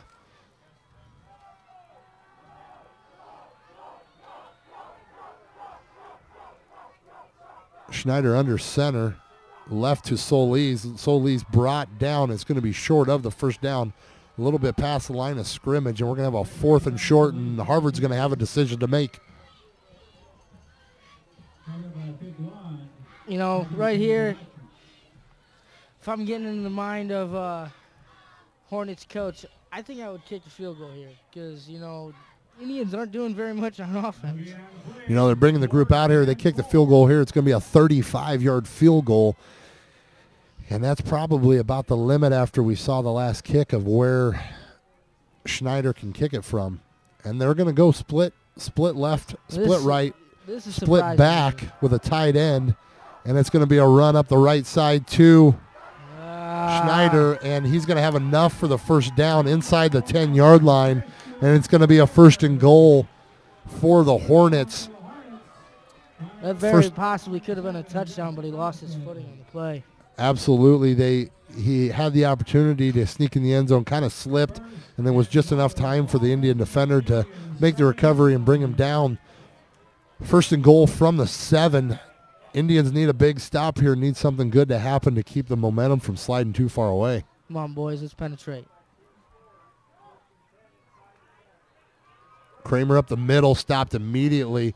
Nice hard football contact right at where the center vacated. Linebacker stepped up in. Kramer lowered his shoulder. All around good football play by both players. Yeah, it was a really good stick by the defensive line there, with help from the linebackers as well. So 2nd goal from the 6, a gain of about 1 on the last play. And Schneider under center. Little misdirection, goes directly to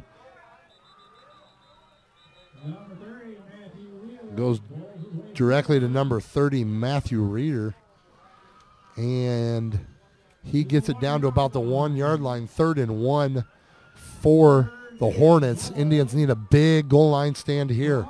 A touchdown makes this a 10-point ball game, and with the way the offense has been going today, it's been a defensive battle, and a big score here would put this game in dire straits for the Indians. You know, Nate, this is where we really need to build that stone wall. A big stop. Yeah.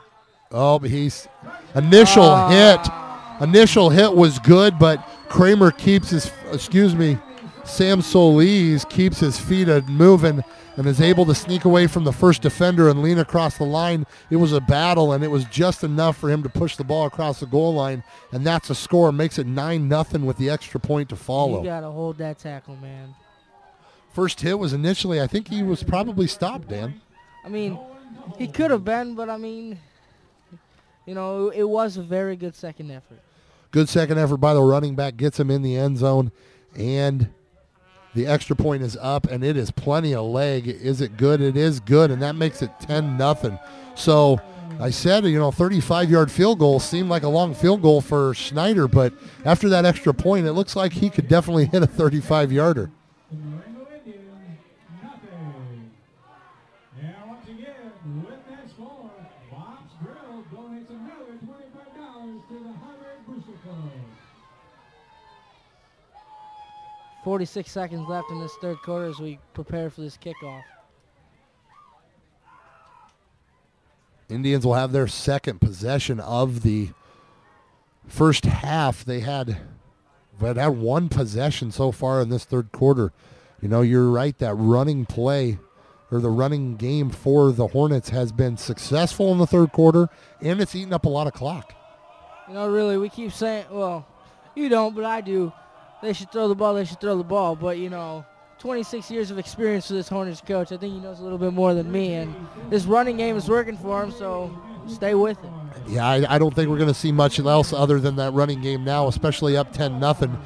Marengo's going to have to do something here on offense to put any pressure on the Hornets.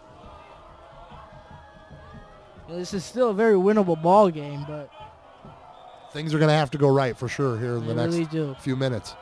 So the first kickoff for the Hornets goes right into the backfield. That is Conroy on the recovery. He's going to bring it up the right side. He breaks a tackle. He breaks one more, kind of an inside move there, and then he's brought down by a few Hornets over on the sideline. It's going to be 1st and 10 for the Indians, somewhere around the 33.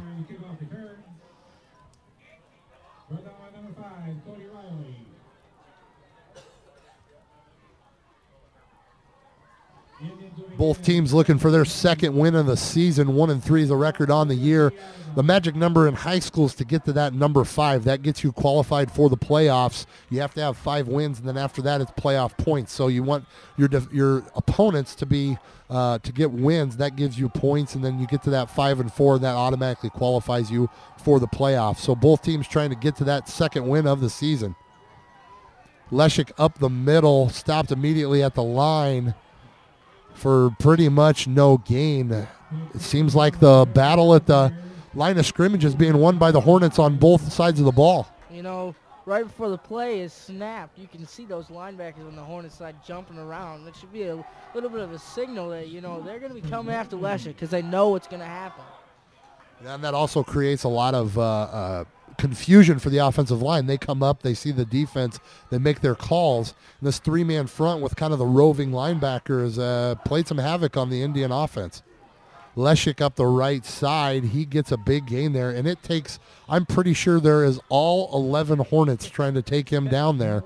And Leshik gains about, I would say 7 on the play, makes a much more manageable third down, and that's the end of the third quarter. And the Hornets have taken the lead here 10-0 in the third quarter, and the Indians are going to have to get something going here.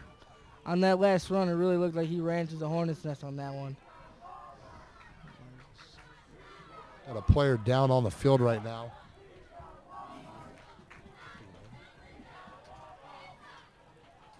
Player down on the field right now for the Indians looks to be number 51, Matt Panducci. He's returns this week after being out for the past 2, and it looks like he's down on the ground again. I don't know if it was a cramp or what, but he's going to walk off the field under his own power. That's the trainer for the Indians, Erin Randall. She's been with Marengo for 6+ years.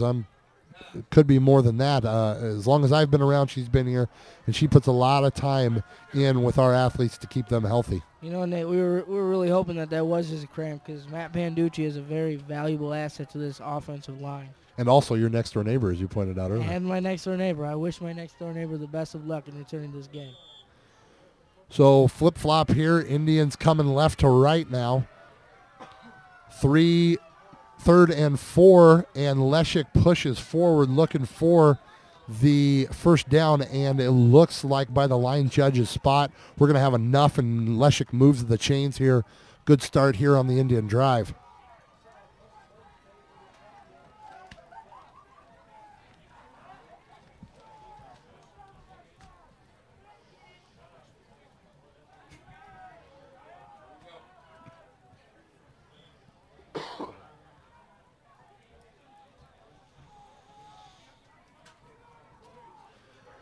I formation coming up to the line of scrimmage. Doyle, the fullback, Leshik, the tailback, wide receiver split left and right, Conroy and Velasquez, tight end.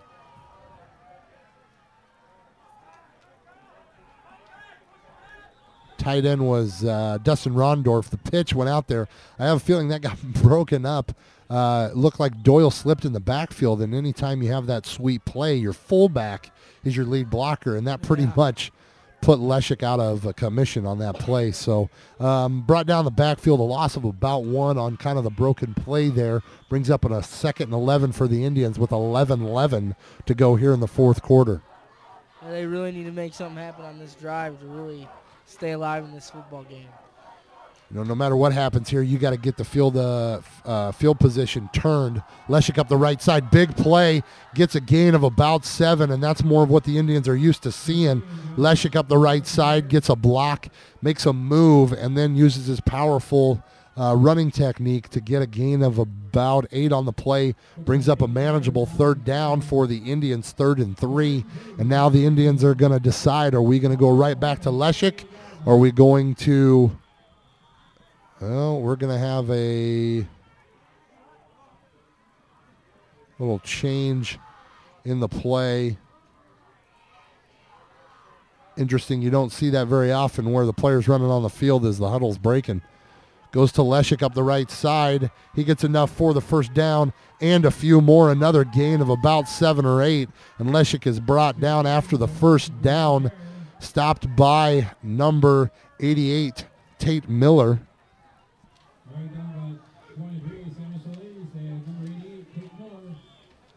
Solis also in there on the stop, but not after a 1st down for the Indians. Dan, looking like things are moving a little bit better for the Indians here. Yeah, you know these guys jumping on Johnny Leshik's back need to realize that he's a 400-pound squatter, so he's got some great leg strength and he can move a pile. One thing he does struggle with, though, he starts to get sideways, trying to find that hole, and the kind of runner he is with the body that he's carrying, he really needs to get up the field and push the ball upfield. Yeah, really does. You got to find the hole sometimes, but sometimes you just got to realize the hole, it might be created just by you pushing people over. Yeah, you cannot be a lateral runner with a body like that, and I think Johnny doesn't know that, but sometimes you just got to cut it to the outside, you know what I mean? And I think he's looking for a hole and just not there, but it's not to his advantage. So 2nd and 11 again. Right back to Leshik up the middle, stopped right in the backfield by three Hornets. That includes number 70. Big man, Adam Freeman, and also in on the play, number 23, Sammy Solis. You know, there's a great example right there. You try and run up the middle, but when our line doesn't block very well and their defensive line gets in, there's nowhere to go. You know, both teams running teams, it's all about the battle at the line of scrimmage, and the offensive and defensive lines aren't mentioned enough, but they're really the key to this kind of a game. Well, you got to think this is a pass here. Little draw play, goes up to 34, that's Kyle Easterline. He gets maybe back to the original line of scrimmage a little bit more, and the Indians are going to be forced to punt here with 8:25 to go in this ball game. Indians have not been able to win this rivalry game here since 2001, and they were looking to have that opportunity tonight. They're now down 10-0 with 8:10 to go in this ball game. A lot closer than the games have been in the past, but the Indians felt pretty confident and felt that they had an opportunity to come in here and get a win on the road. Snap is good to Henning. Henning's kick is up. It's directly towards the sideline, and it takes a great Indian bounce, and it's going to roll deep. Another great punt. Great punt by Henning, and it rolls deep into Hornet territory back to about the 5-yard line, where the Hornets offense will take over with 7:48 to go in the ball game, and the Hornets up 10-0. You know, if you ask me right now who the player of the game for the Indians is right now, I probably would tell you it's Jesse Henning, because he is doing all he can in the punting game to keep them back in their own territory. I would agree myself. Henning has definitely put the Indians back the Hornets back where they've got to take long drives. Problem is, when you're able to run the ball as effectively as they have in the second half, those long drives turn out to be big clock eaters. Kramer to the left side tries to cut it out, but he's brought down by number 51. That's Tommy Graysick for the Indians. Excuse me, 51 is Panducci on the tackle. Graysick is number 55.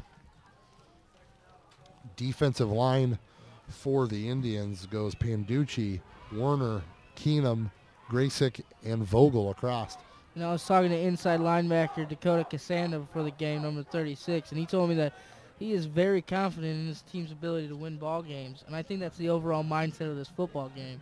But right now, they really need to get a big stop here in Hornets territory. They really have come into the season with high hopes. You know, there's a good group of kids, and they put a lot of time into preparing themselves for their senior year, and they've had some bad breaks and some ball games and some penalties and some things, not really the plays on the field, but the other little things of the ball game that has kept them out of the win column.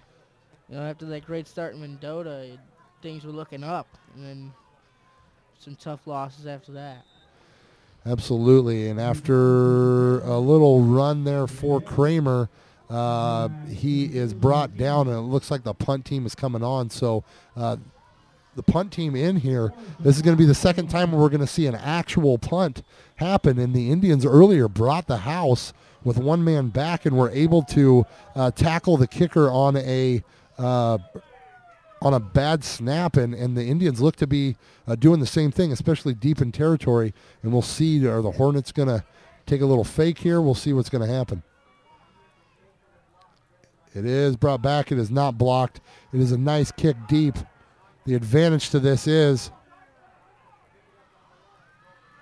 that you do get a decent return, and Conroy brings it back into Hornet territory. He gets it down to about the 35-yard line. So a great start here for this field position for the Indians, down 10-0 with 5:43 to go. You know, it really is. We need to make something happen here. This seems like kind of a do-or-die possession, doesn't it, Dan? It really is. So the Indians need to get in the end zone here if they're going to have any chance of making this a ball game. Time will run off the clock. Harvard will try to eat up as much as they can.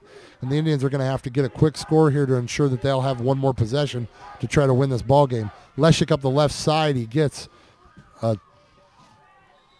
about 8 yards, and he's brought it down again by 3, 4, 5 Hornets. And it takes that many really to bring him down if they're going to arm tackle. That was a very nice, nifty few cuts there by Johnny Leshik to weave made in a and little- out of traffic. Made a little cut left there off the guard, and then a cut right back up the middle.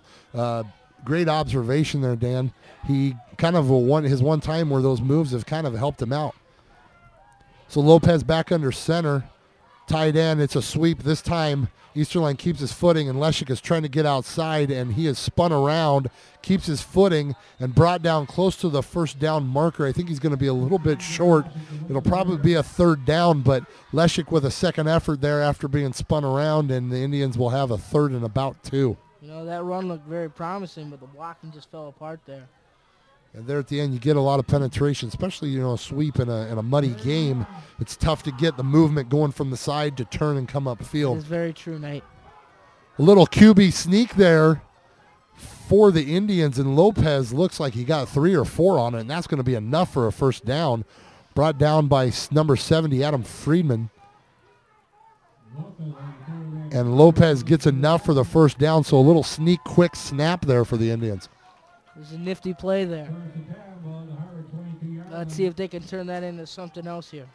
So 1st and 10 for the Indians from the 22-yard line of the Hornets. They're going to give it to Leshik up the right side. He's going to get stuffed in the backfield. That's Freeman again, the big nose tackle in there on the play.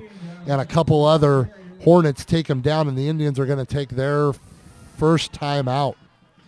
We have a timeout, Marengo.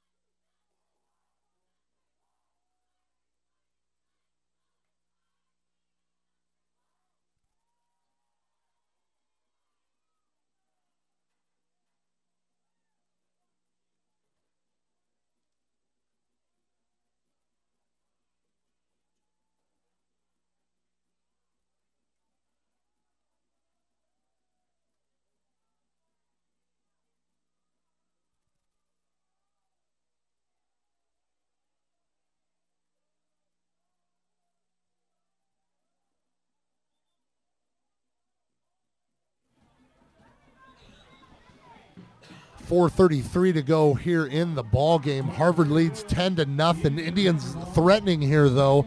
2nd and 9 from the about 20-yard line. And Indians, let's talk game strategy here a little bit, Dan. Need to get in the end zone quick, right? Yes, they do. You know, we're probably going to see some runs here, but look for the Indians to maybe take a strike into the end zone with a pass. Oh! It looks like, and he's in the end zone. Wow. Just as we get saying that the Indians need a big score, they get exactly what they need. Little sweep left to Leshik, and he goes up the left side. Looked like he had the blocking he needed there, Dan. Yeah, immaculate blocking, and you know, Johnny Leshik, he's really a power runner, but that was just a foot race to the end zone right there. You know, it was a matter of getting him turned around and heading in the right direction, and he gets turned upfield, and once he got upfield, you weren't going to be able to arm tackle him coming to the sideline unless it gets into the end zone. And the kick is no good. Shepard misses the extra point. So Shepard tonight, 2 kicks, has missed 2 here. He's been perfect on the season and misses 2 here, and it's 10-6. 4 minutes and 25 seconds to go in the game, 10-6 Hornets. And now the Indians are going to have to get a touchdown to get back in this ball game. Down 4, there's no other option but to get in the end zone. Hey, it's a tough night for Weston Shepard, but Shepard needs to know that this is one game and you can always bounce back. And he's been a good kicker in the past, so he's a good kid, and I think he'll rebound. You know, the thing about it is, too, if the Indians do happen to get in the end zone quick, Shepard's going to be called upon again to kick a field goal to put him up 3, or kick an extra point to put him up 3. And so he's going to have to get that out of his head, and he's going to have to come back and hit that next kick that he sees. You know, a lot of mindset in kicking is the momentum you have, and when you miss one, you think I got to do something extra here to make sure that I don't repeat that same mistake. And really, what you got to do is just go back to what you've been doing every time you go and practice kicks. Yeah. Concentrate on your spot, put it through the uprights. For a kicker, short-term memory is a very valuable asset and skill that they need to develop. And I think Weston Shepard is a smart enough kid to realize that. You know, he's got a good head on his shoulders, pretty good student in school, and a kid who can handle competition. So he's a soccer player, but kicks for the football team. So it's kind of an odd a combination, but you do kind of see that a lot in high school football. So back for the Hornets is Nolan and Solis, I believe. Velasquez on a little pooch kick. It bounces, and a good little recovery there for the Hornets. Those kind of kicks sometimes bounce right off of you and end up back in your own hands. Yeah, I really think that's what the Indians are looking for. And a good scoop up there by number 11, Ian Stricker, on that little recovery. So Hornets will take over 1st and 10 on their own 40-yard line. Indians going to need to get a stop here. 2 timeouts. Do you use these on the defensive end, or do you hope you can get some quick stops here and then use the timeouts on the offensive end? I think you try and go with the flow right now. I wouldn't use any timeouts. I think you save those for offense. You got to think, if they get 3 and out here, they're going to waste maybe a minute to 2 minutes off the clock. That gives them 2.5 minutes to score and the timeouts. So first play here is a run to the right side, and it looks like the clock is going to run. So no timeouts being used right now. 2nd and 9 from the 41-yard line in Harvard territory. Indians looking to get a big stop here, down 10-6. They're going to need a stop and a score, and that score can't be a field goal. They got to get in the end zone. So they're going to need plenty of time to get that done. You know, a big forced turnover here would be ideal. Things are starting to get wet. Things are getting slippery. Footing's getting rough out there, so you never know when that big play may happen. It goes to Kramer up the right side, and he is met right at the line of scrimmage.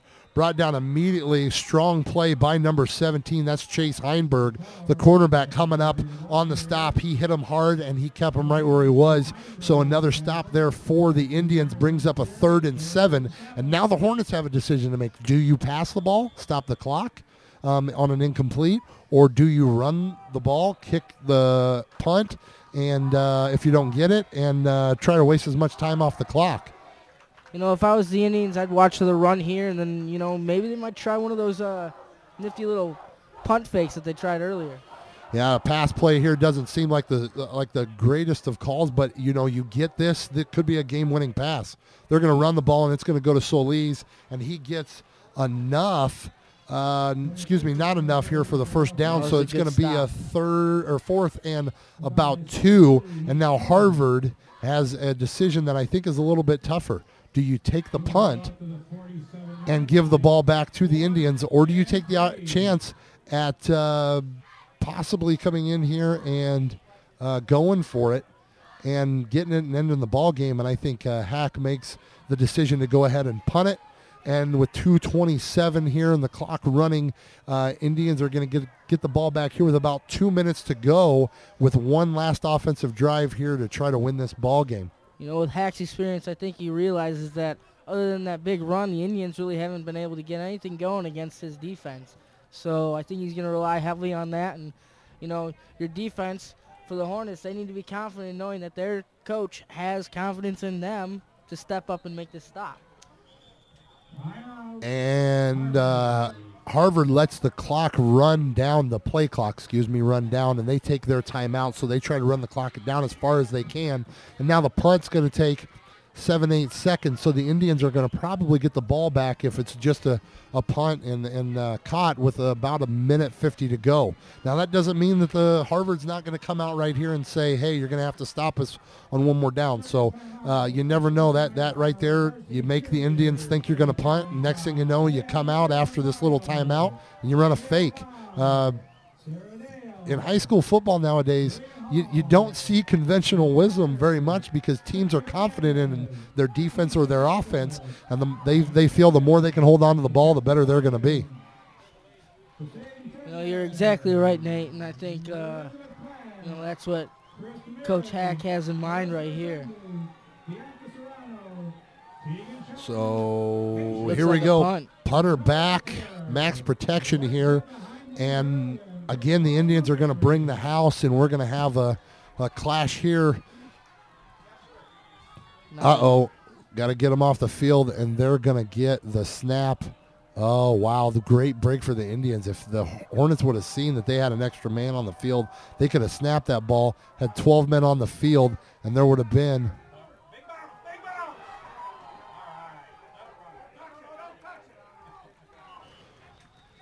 almost a block punt there, and then the ball takes a big bounce, hops over the top of Conroy, and takes an Hornet bounce back down to the about 15-yard line where the Hornets down it. Minute 47 to go in the ball game, 10-6.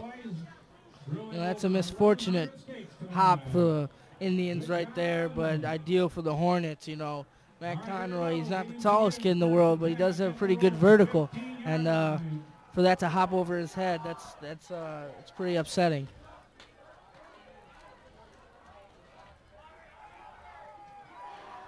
Pass here for, he's hit in the backfield, and it's fumbled, and Marengo recovers the fumble. He's hit in the back as he rolled out for the pass, and that's going to be a deep sack. It's going to take him back to, it's going to be 2nd and 20, so going to have to recover here for the Indians and come back and pick up some yardage on this next play. That was a big hit on the quarterback there, and there was a good mindset by the offensive lineman to hop onto that football and prevent a touchdown or even a recovery by the Hornets. So the Indians will have a 2nd and, 25 or so here. They're going to have to get a first down and keep this drive going. 2nd, and I believe it's going to be about 25. So Indians are going to have a decision to make here. Do you try to run and get some of that yardage back? A couple short passes? No, Nate, it looks like we got a player down on the field. It looks like maybe quarterback after that big hit. I don't know, though. Coach Lynch is out on the field. I see is that number 11 over there in the huddle? I see Lopez over there in the huddle. You see Lopez? So somebody other than the quarterback there on that. 11's out in the middle of the huddle, so Lopez, not the man down. See if we can pick it up on the camera here. Coach Lynch out there to take a look along with trainer Aaron Randall, and it looks like the Harvard trainer is going to walk out there as well. We hope all is okay.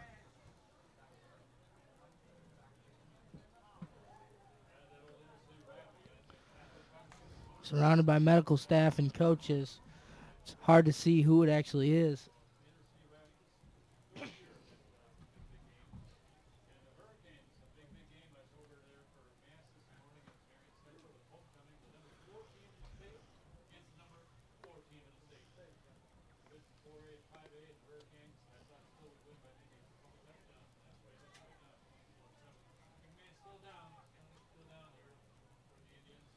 Minute 34 to go here in the ball game. It's 10-6 Harvard.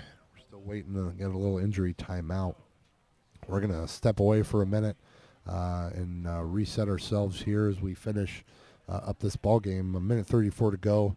A little injury timeout. We'll be back in a few minutes.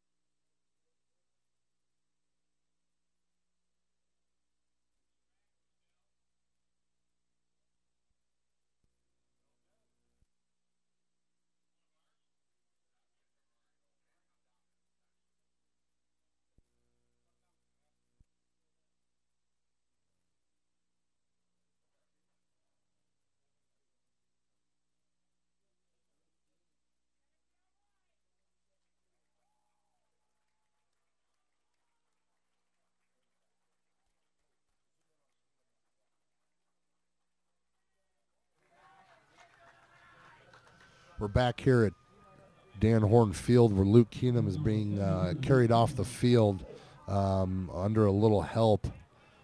I was down for a while, but he's back up and he's walking off, which is good to see that there's no major injury maybe to his neck or head.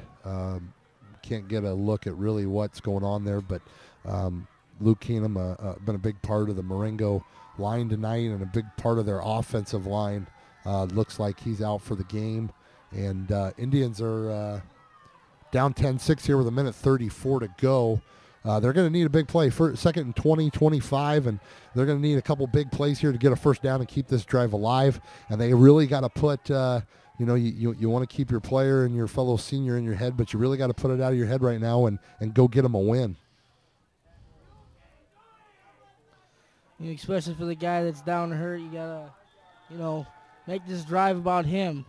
Score for him. There we go. Lopez drops back, straight back. He's got some low pressure from the right, and he's looking for a receiver, and he finds across the middle of the field. That's Velasquez. Big play, and that is exactly what the Indians needed. Big play, about a 40-yard gainer, 35-yard gainer.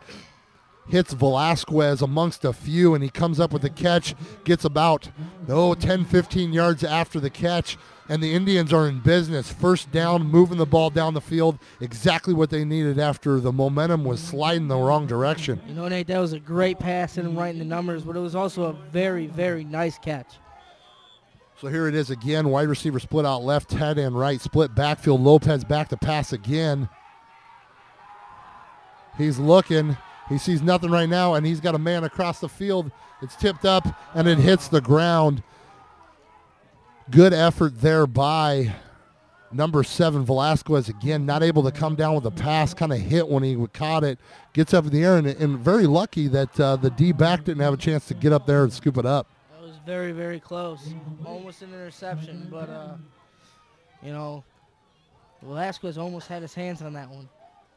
So 2 pass plays in a row, 1 complete for about 35 yards, 1 incomplete, and we're at 2nd and 10 here from the Indian 41. A minute 8 on the clock. Indians still do have 2 timeouts that they can use. They have to get in the end zone here. Sprint out left on the pass. Lopez hits the receiver, and it's off his hands and bounces away. That was number 7, Velasquez again, and that brings up a 3rd and 10. That was a tough catch to make, sliding down, trying to catch that off the ground.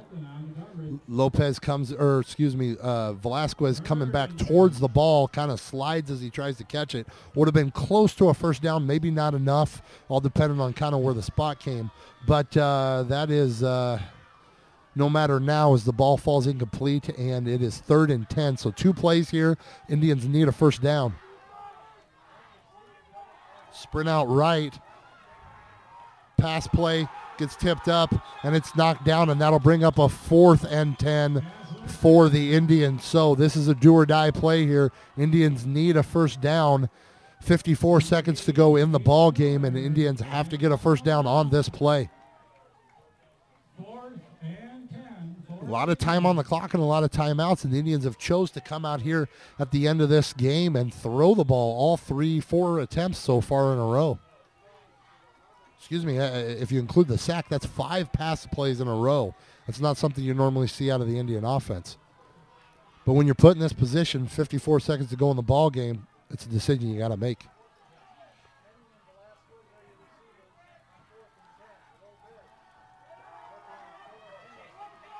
Lopez rolls out and throws it, and it's not enough. It falls incomplete, and the Indians will turn it over on downs with 46 seconds to go. Indians still have 2 timeouts, so the Hornets are going to have to run a few plays, but if you can waste the timeouts, I think they can get into. I think they can run it out even with the timeouts here. Probably, and that's upsetting. Really nothing you could do as the quarterback or the receiver on that throw. You didn't really have anyone open trying to make something happen, scrambling out to his left. But, good effort, but it just came up short. And I really think, they came out and they're running. They're not used to having to come out there and throw the ball. No, not at all. So they came out there and they had to make a few passes, try to push the ball downfield a little bit, and nothing going. So the Hornets are going to take over here. They're going to probably run a play. It looks like they're going to kneel it. And the Indians are going to call a timeout immediately. Pretty much no time runs off the clock. Timeout Indians, 46 seconds to go. Timeout Indians. That's their second timeout, so they'll have 1 remaining, 46 seconds to go. So let's do a little math here. Let's say you run another play. They kneel it again. That's another timeout. That brings you up to a 3rd down. Timeout again, and then they can pretty much, let's think about this here. 42 seconds to go in the ball game. You snap it, call an immediate timeout. That brings up a 3rd down with about, let's say, 40 seconds to go in the ball game. Then you can run it all the way down and kneel it again, and I'm pretty sure this ball game is going to be over.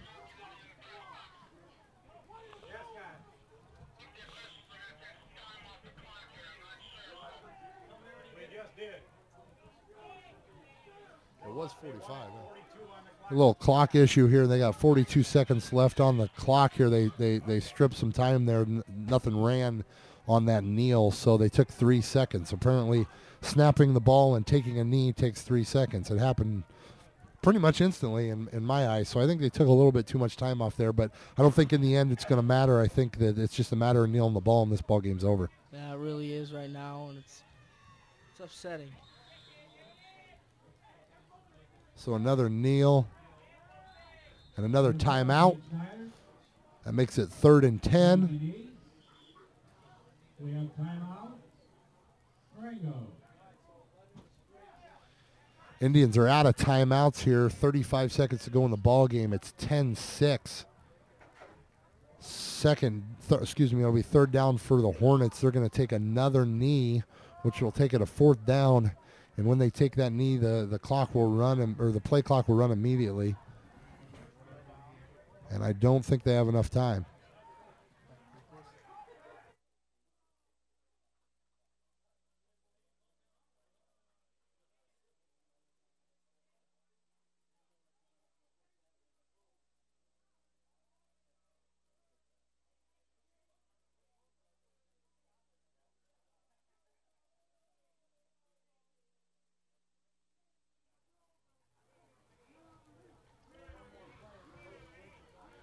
So 35 seconds to go here in the ball game. It's a 10-6 game.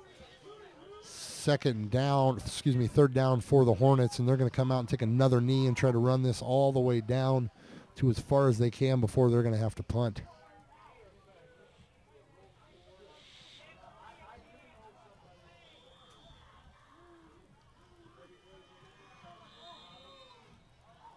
So another kneel there. The ball's going to be put down. they're going to take their officials take their time putting the ball down, and they're not going to have to run. They're not going to have to run another play, and this ball game's over.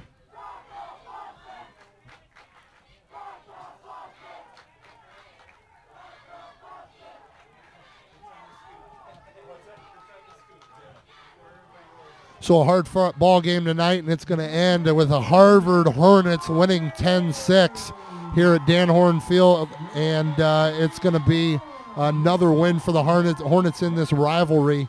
They've won it since 2001, and they get another win this year, albeit a much closer win as the Indians have not been able to get within 27 points, and they lose here tonight 10-6, and that'll be it here from Dan Horn Field. We'll be back in a minute to recap the game, talk a little bit about, have our last few final thoughts here about the game from Dan Horn Field here in Harvard. We'll be back in a few minutes. Indians lose tonight, 10-6.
Back here at Dan Horn Field here where the Indians were beat tonight 10-6.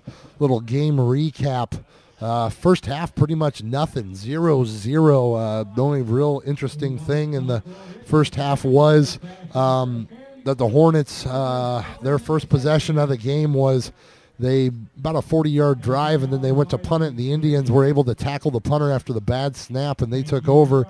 And then later on, the Hornets fumbled on a possession, and the Indians had good field position, but it was a missed opportunity. They got all the way down to the 6-yard line, had a false start, then a hold. They weren't able to get the ball in the end zone, and the first half ended 0-0. Second half, Hornets come out and on their first possession come down and get a field goal right away to make it 3-0. Indians come back and they have to punt, and the next possession, the Hornets go down and they score on a 1-yard run by Sammy Solis to make it 10-0, and then the Indians come back and have a punt of their own again. Hornets next possession ends in a punt themselves, and then that's when the Indians come back and get on the board as the Indians drive all the way down, and Leshek has about a 35-yard run to make it 10-6. Shepard would miss the extra point, and then Harvard would get the ball back and punt it where the Indians would take over from about the 20-yard line, and after a big sack would go down, be second and 25 or so, and a big pass play gets them out of that, have the opportunity at midfield, and then they had 4 plays in a row where passes fell incomplete, and Harvard kneels the ball, ends the ball game, and it's 10-6. Let's talk about player of the game. Dan, who do you think our player of the game was tonight? I think we got to give it to Sammy Solis. He had a very productive game. Nothing flashy, but, he just ate away yards and really was a havoc to this Indians offensive line all night long. Yeah, the Indians, the defense could not hold Sammy Solis. He got in there, and the one lone score touchdown for the Hornets was Solis, a 1-yard run. So Solis, the Dan Justin's player of the game pick tonight. For the Indians, the player of the game we discussed earlier, probably Jesse Definitely. Henning on as the punter. You know, it's not really that often where you say the punter is a player of the game for your team, but I would say tonight he put the Hornets always back in deep field position. You know, you could give it to Leshik. He ran hard. You know, defensively, the defensive line, a lot of players there with some big stops, but Henning tonight keeping the Indians in the ball game. Yeah, he really did. I mean, you know, special teams, it's kind of hard to pinpoint one player as your player of the game unless they're returning kicks for touchdowns or scoring a lot of extra points. But, you know, Jess Henning with the punting game really put them back in their own territory, and just he kept the Indians in the game the entire night because this game was really never out of reach for the Indians. We just couldn't get things done. You know, and you go back and they got to be kicking themselves now after that, you know, first or second goal from the 6 and not able to, or 6-inch line and not able to get it in. That would have been a big boost there for the Indian offense, but doesn't happen. And you know, woulda, coulda, shoulda. Every team's going to play that game when they lose. So, Dan, it was good having you along with me. We our first attempt here at a 2-man crew announcing the ball game. I think we did very well. It was fun. Before we go off the air, I want to give my I think both of us want to give our thoughts out to Luke Keenum. We hope he recovers and we see him back playing again hard next week.